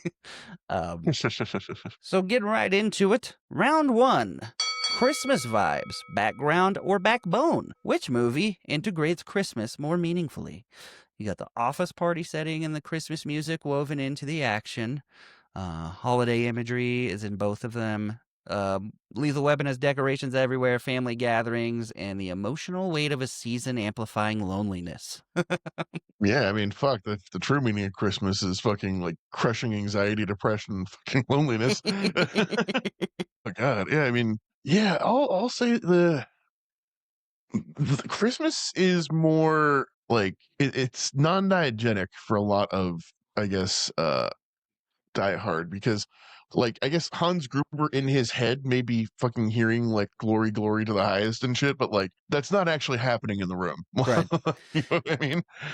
Whereas everything within Lethal Weapon, like when you're hearing a Christmas song, so there's a Christmas song playing, you're seeing fucking trees and backgrounds and presents and all that shit like natively as part of the story. Whereas Die Hard, it's like the Christmas trees are there at certain points, but it's just like in this one localized area. Like the rest and of it the doesn't really ho come thing. up. Yeah.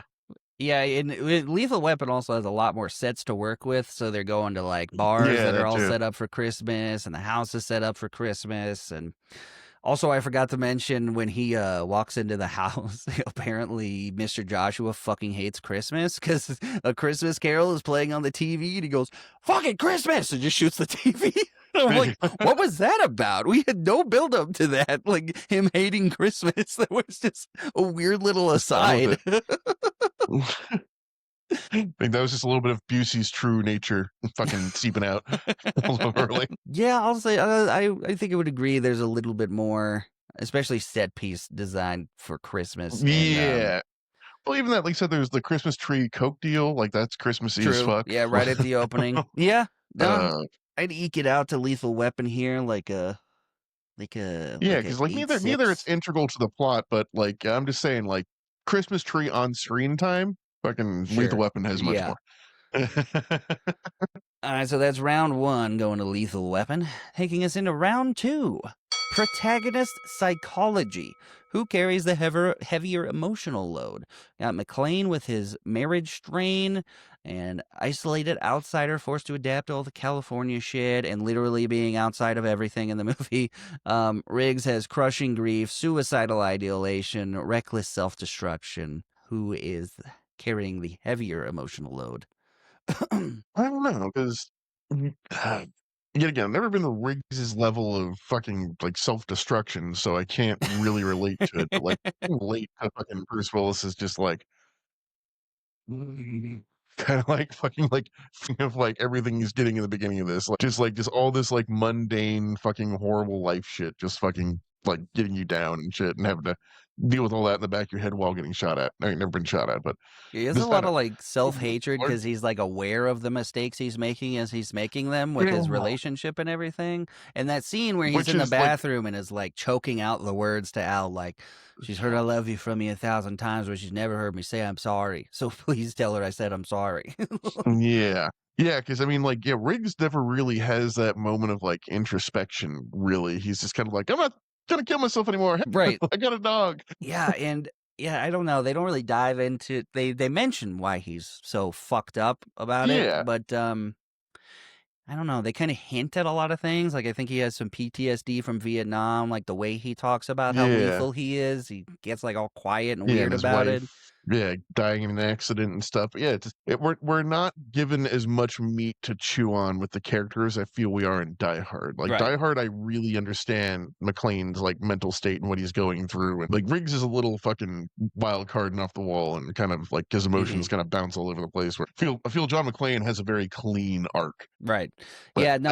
Like I said, the first 20 or so minutes of Lethal Weapon, I'm like, they're really ham fisting the I'm fucking crazy. You get it? Like I don't know. Yeah. It grew on me a little bit because it was less as the movie went on. Like they hit a nice middle zone where he's like coming down on the crazy scale. I'm like, right there's where you should have started. Yeah, I agree. I would go with Die Hard here. I don't know, 9-7 sound good? Yeah. Sounds good to me. Die Hard winning round 2, taking us into round 3.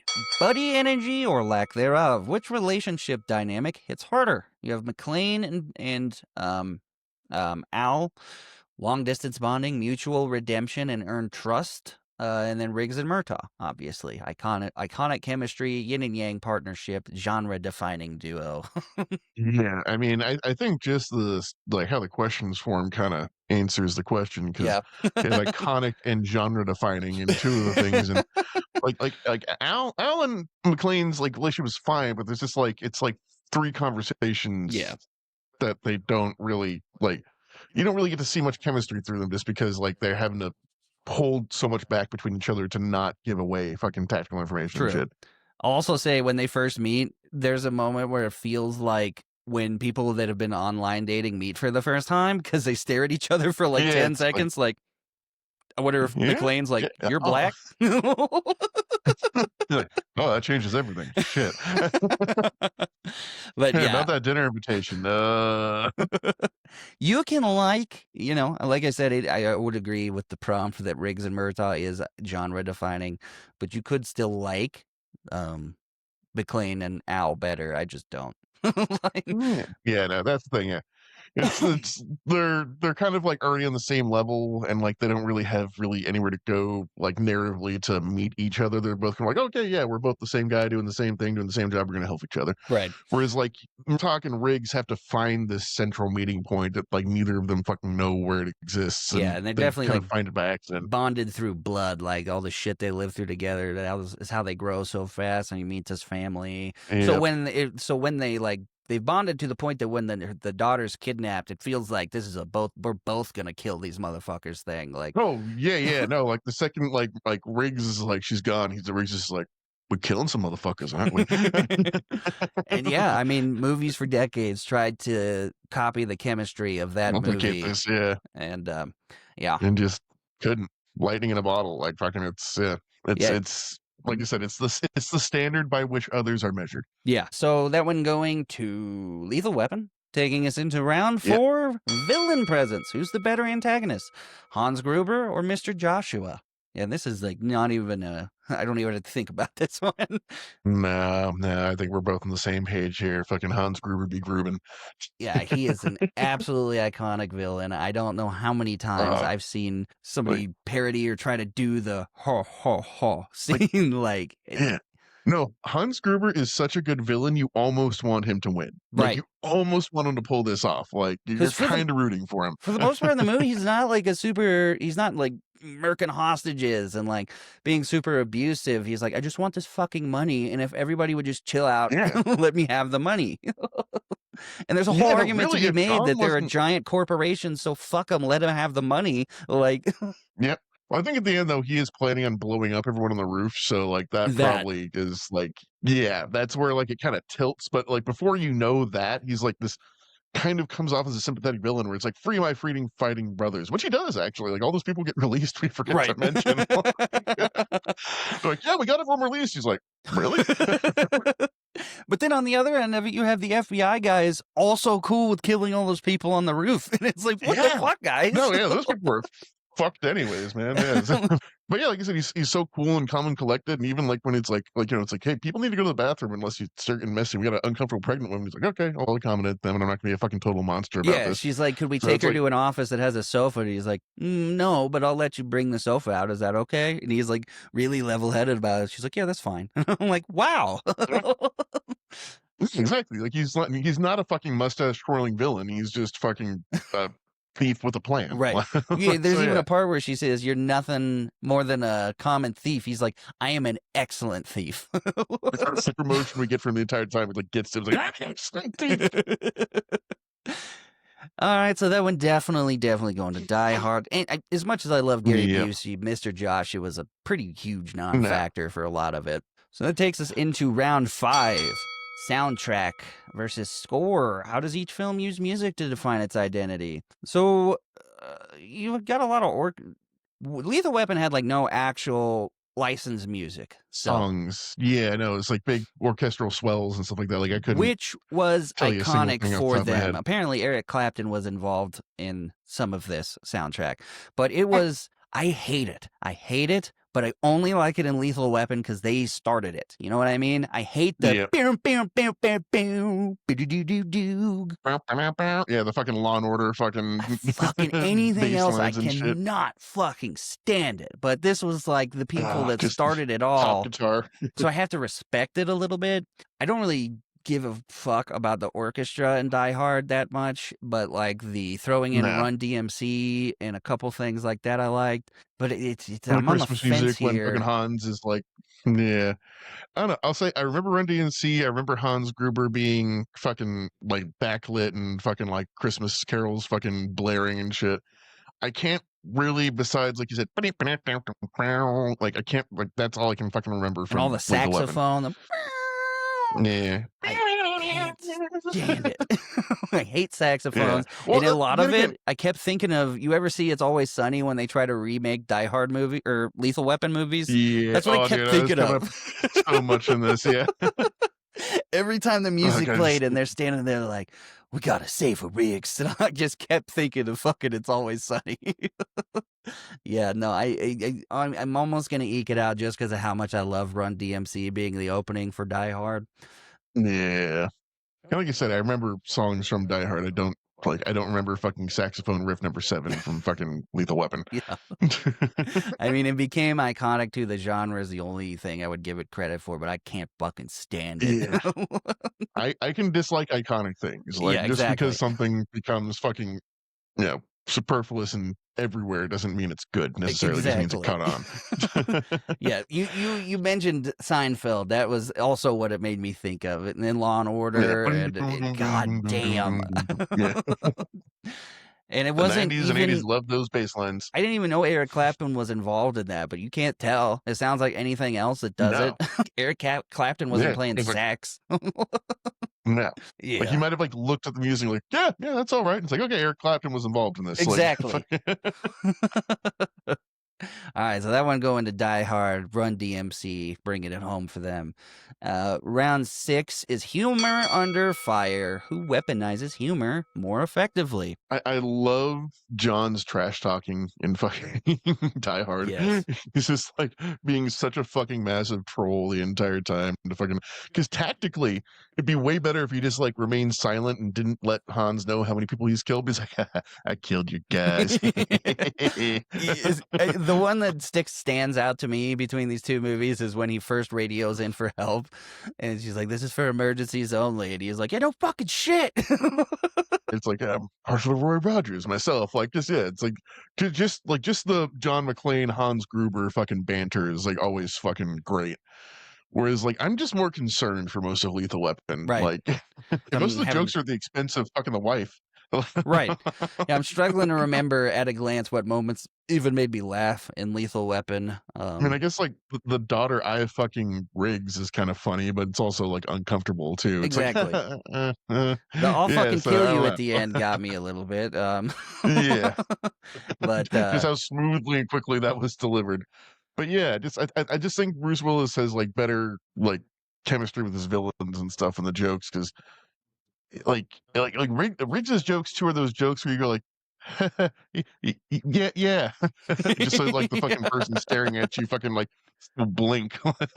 yeah, also I think Bruce Willis also just low key has some comedy chops, as you found out later in his Oh career, yeah, and showed in this dude, like movie. fucking what's it called Fifth Element. It's like to identify yourself as you human. Negative. I am a meat popsicle. Like Yeah, or like when he did the whole 9 yards, that was a full comedy movie. He's got some chops, and I just don't think that yeah.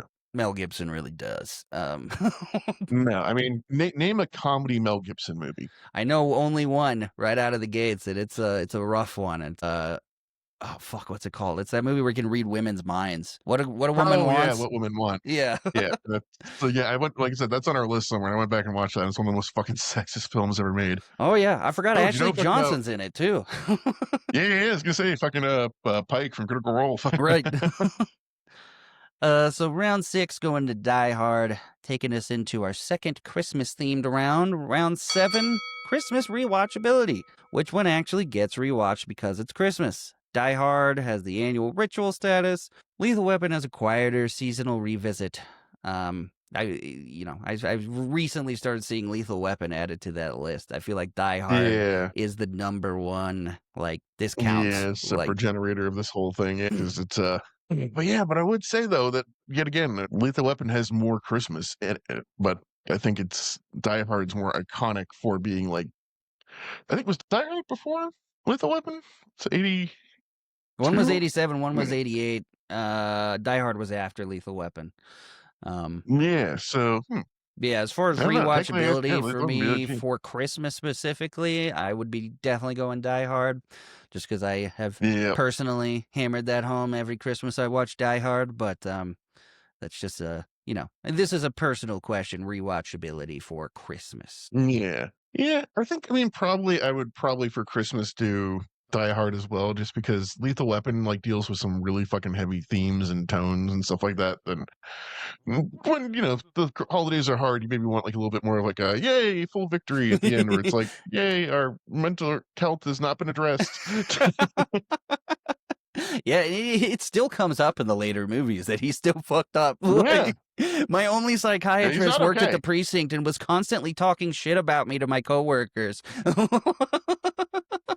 Saying how insane I was and just gonna crash out at any given moment. You fuck that psychiatrist, dude. Any scene she was in, she was just like, hey, he's crazy.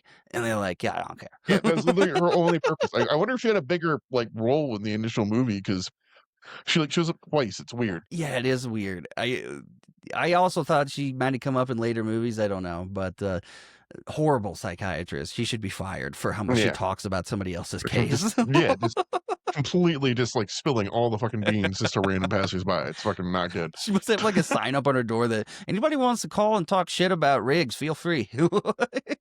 Yeah, my office hours are open. So 7 going to But Die yeah, Hard, I believe. I think Die Hard. Yeah, just because, like I said, it's like it's a little depressing with Lethal Weapon, and there's that whole daughter trying to date a man like 10 years older than her that is really fucking awkward and Really unnecessary. weird subplot that I completely forgot about, and right out of the gate, it's immediate. It's immediate as soon as he walks in the house. Yeah, and it's not like it's like followed up on or anything in this movie. It's just like this like weird little gag they do, and they can even just make him a decent character and show his nobility, where it's just like him shutting that shit down. Right. But no, he fucking leans into it. Yeah, he even said at the very last line is, "Think your daughter likes me?" Like, okay, dude. Yeah.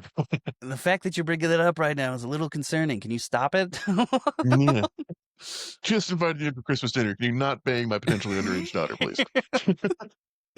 So that takes us into just got kidnapped and had Lord knows what. Yeah, like, I don't know what was on that Polaroid. You never see it. I'm assuming it was that, but yeah. Maybe don't make jokes about that right now, buddy. So that takes us into round 8, supporting cast depth. Who brings the stronger bench? Die Hard has Al, Holly, Ellis, FBI agents. Lethal Weapon has family, the squad, Gary Busey. Trying to remember who else. I know there's more than just Gary Busey and the family. Ellis or whatever, the Asian guy. Yeah, I said this is kind of answering a question here for us. Yeah. I mean, you get the dude that's in both movies. Ali Leong. You got the jumper guy. Al Leong, that's his name. But yeah, I mean, Lethal Weapon didn't have, beyond Gary Busey, a super lot of huge background actors. Reoccurring characters. No, Yeah. I mean, this is the family, I guess, appears most, and I couldn't name you one of those kids' names to, put a gun to my head. No.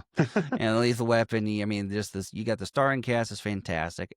Reginald VelJohnson, who plays Al, is amazing. Holly is great. All the Russian guys that end up being in a bunch of shit. Yeah. Well, yeah, like all the Germans, like they all have like personality, even if they have this like small parts, like each fucking henchman and what they're kind of like and how they operate. And they had careers outside. Argyle. Fucking Argyle was great. Yeah. We got Argyle. We got Johnson & Johnson. We got the police chief. Got his wife. Got Mr. Takahashi. Ellis. Like everyone, in Die Hard. I remembered their names. I'll put it that way. And for quite a few of these people, this was like their first big role. So yeah, no, I think they nailed it. I don't think Lethal Weapon tried too hard to give their background actors a feel. A lot of them really, really sucked, honestly. Like even just the henchmen. Well, I think they knew their two mains were very good, so they just fucking kept the focus tight on that. Yeah. But like whereas it was more of an ensemble cast for Die Hard.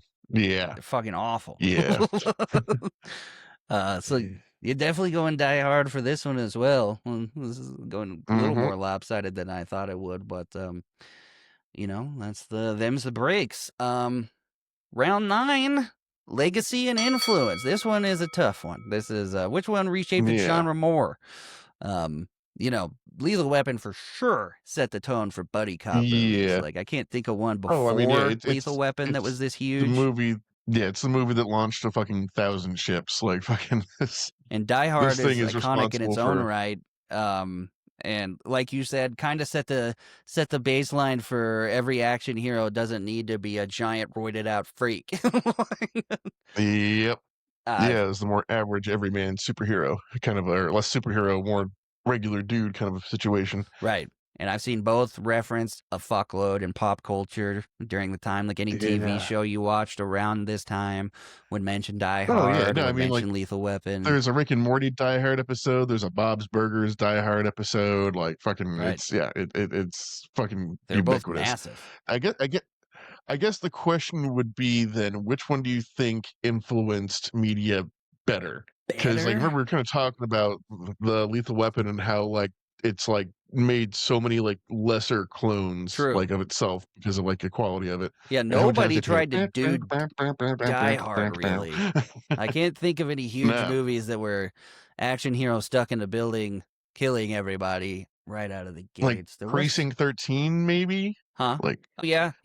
like precinct, like yeah, Assault on Precinct 30. Yeah, it's a much less like picked up on trope and Right. kind of movie style, whereas buddy cop solve drug problem, like fucking that's like Oh my god. Starsky and Hutch, that's the good Turner and guys, that's Hooch. fucking Turner and Hooch, that Bad yeah, Boys. Yeah, fucking there's a fucking trillion. Miami Vice, yeah.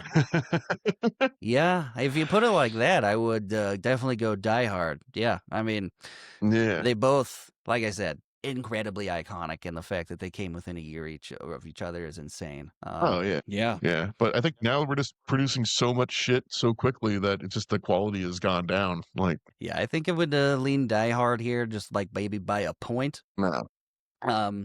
So yeah, I'd go like 10-9 here for Die Yeah, Hard. no. Like these are two titans fighting each other. This is not like who's the shittiest. And exactly. This is who by a fine margin wins. Takes us into round 10. Constant through the episode's final verdict, gut check. Strip away the stats, the memes, and tradition. Which one do you want? I mean, yeah, again, hard choice. Yeah. They're both fucking great movies and a good time with both of them. This might I be would the only say, time I go tie on round 10. yeah, I you know what? I'm gonna give it, and again, I don't even want to say this is the better movie, but Lethal Weapon kept my attention for longer periods of time than Die Hard did, because Die Hard has a lot of repetition in it where we're kind of like going in loops both narratively and geographically. It's like I'm here, back to the roof, I'm here, back to the roof, I'm here, back to the roof, I'm here, back to the roof. Whereas like Die Hard, the entire, I guess just for me too, is, or Lethal Weapon is like, it's going through the city that I live in the entire time, and I'm just like, oh, I don't recognize that place. I had soup there once and shit. And it's just it's I think a bit more of a feast for the eyes, just because we're not stuck in this like one location the entire time. Sure. Yeah. No, I mean, what the main thing I absolutely adore about Die Hard is it's one of the first and few movies where you see the protagonist struggling and getting worn down progressively through the movie to where by the end he looks like a corpse. And I love that. And when they do that in movies, and Lethal Weapon, like you said, it's all over the city of LA. It's a much more alive universe because Die Hard is trapped in one single building. I don't know. They're very different movies in my opinion, and I love them both for what they did great. And I don't know, man. I think I am gonna go tie here. So if you go Lethal Weapon, Lethal Weapon's gonna win this one. Yeah, I think I lean on the side of Lethal Weapon. Just like I said, just because like after like the 5th office fight scene, I'm like, okay, let's move on a little bit. But like, yeah, like Lethal Weapon is just constantly changing. The backgrounds are always interesting, and it's like a lot more bright and vibrant and like inviting than bright and vibrant for sure. I mean, it's completely dark the entire time in Die Hard, but yeah. Whenever I notice that his like just the shirt is fucking completely soot covered and bloody feet and everything, and I can feel that exhaustion with him. And there's a couple action movies we've done in recent history where I've said the exact same thing, but I do love that. I love when they start out like fresh faced and they're fucking people up, and then halfway into the movie they're like, "Fuck." And it's realistic. I mean, even too like Lethal Weapon at the end, like fucking Mel Gibson is like fucking like collapsing on his feet. He's just like, I just fought a dude for 10 minutes after running a car down on the freeway, and I'm done. And even Donald Glover's just like, no, I'm not chasing that car anymore. I'm sitting down. And they do that throughout the movies where they start so many guys thought they could fix their dislocated shoulder because of Mel Gibson slamming it into a pillar in the sequel to this. Yeah. Don't do that. Go to the doctor. And even in the movie, when he does it, he's like, when he does it, I'm like, why did you think that was going to feel good for you? I watched my stepdad do that because he saw that movie and was like, yeah, no, I'm just pulling Mel Gibson. But that's not... That's not even the direction your shoulder needs to go. Like, I had an ex who fucked up her shoulder doing basketball when she was a kid, and she could just dislocate it, like, and relocate it, like, just like by moving it, and it was the grossest thing ever. I've only known a couple people like that, and it looks agonizing. Mm-hmm. So, after our 10 rounds, the final score here is going to be 7-3. Your winner, Die Hard. Lethal Die Hard. But yeah, the Die Hard is your not a Christmas movie winner, and there's no ifs and buts about it. All right, so that's your winner this week, and now that we are through the holiday season, we're going back to our wheel. If you're new here, we have a wheel that we spin, and it tells us which wheel to spin, and then we spin that one to pick the next movie. It's not loading. Hang on. But basically, the first one picks a genre. Oh, yeah, shit. I said, while it's loading, go ahead and, yeah. So we'll do a little bit of trivia while we're getting the technical bugs jacked out here, but I'll do Lethal Weapon. You can do some Die Hard. I think you got that was pulled up. But so for Lethal Weapon, Jackie Swanson, the girl who dies in the beginning, who kind of sets off the entire narrative of the plot, performed the high fall stunt by herself, trained by the legendary stuntman Dar Robinson. Also, the stunt was done using an airbag covered with a life-size painting of the driveway and cars, which, like a foreground miniature, blends into the real scene. Thus, the editor was able to hold the shot until she just makes contact with the airbag for greater realism. Holy shit! I didn't know the part about the painted cushion. That's cool. Mel Gibson turned down starring roles in The Fly and The Untouchables in order to do this movie, and thank God, because that would have denied us the Jeff Goldblum Fly experience. A very strange movie. Ironically, Ironically, Mel Gibson and Bruce Willis were considered for each other's roles in Lethal Weapon and Die Hard. Both movies were produced by Joel Silver with music by Mitchell Kamen. Wills was offered the role of Martin Riggs, but turned down a year later. He did Die Hard. And Gibson was considered to play John McClane, along with his co-stars from The Expendables 3, Harrison Ford, Sylvester Stallone, and Arnold Schwarzenegger, but they all turned it down. Holy shit. Coincidentally, for Die Hard with A Vengeance was briefly considered to be filmed as a Lethal Weapon sequel. What the fuck? That's crazy. Not even the same director or anything. I guess they were both, were they both 20th Century Fox? I don't know. Yeah, I think so. But yeah, so there's a universe out there where Sylvester Stallone is the Die Hard. That would have sucked. I'm sorry. I love Sly, but no. And I can't imagine them swapping roles for these movies either. That would have been weird. Yep. And last one on the E True Hollywood Story, filmed in 1996. Gary Busey says he was hired to play Joshua because they were looking for someone big and menacing enough to be believable for Mel Gibson to fight. Busey also credits the film for reviving his failing movie career. Wow. That's awesome. And then he fucking got in a wreck. That sucks. Trivia for Die Hard, the fictional Nakatomi Plaza is the headquarters for 20th Century Studios, so the studio could use one of its own buildings and didn't have to hold back on stunts and action sequences. While Jeb Stewart was writing the screenplay, he did a tour of the building and immediately incorporated some of the locations and objects he found there into the script. Pretty fucking cool. Some of the middle floors were empty and already for like legal and admin, so they used those for filming. The costume department had 17 undershirts in various stages of degradation on hand for Bruce Willis. That's incredible. The scene where Bruce Willis and Alan Rickman meet up was unrehearsed to create a greater feeling of spontaneity between the two actors. So when he pretends to be an American, they did not rehearse that scene, apparently. Couldn't tell. It went great, but that's cool. With those trivia facts, we're going to go spin our wheel. Tells us which genre we can spin on. We each have a veto we can choose if we don't like where it lands. So, first is the genre wheel. Looking forward to this. Watch me sports. It was sports. I shit you not. Landed dead center of sports. What'd you say? I said it. I'm psychic. I'm telling you. I'm just waiting. And are you going to use it or? We can do it. It's going to thin out that wheel eventually. Yeah. Fuck yeah. Right at the end of football season. This is good timing. If we had Remember the Titans, I'm fucking vetoing that shit. I've seen that movie like 85 times in school. I don't even need to watch it. We can just fucking do the episode now. Okay. Well, did you say if it lands, the music was playing. I couldn't hear you. Did you say if it lands on it, you want to veto? Yeah, if it lands on me or the Titans, I'm going to veto that shit. Okay, well, that's what it landed on. I know you got to stop calling these out. I'm a psychic. Okay, so what the fuck? Like, what are the chances of that? I don't know, dude. This one's even shaped like a blackjack roulette wheel, so I feel like that's a sign that you need to get. That's pretty uncanny, dude. Get my ass to Vegas, I guess.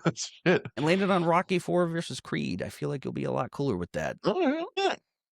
I actually haven't seen Creed. It's a pretty good movie, but specifically picked Rocky IV for that one because I feel like that's like the best Rocky movie other than the first one. But Rocky IV is the one where he fights the Russian.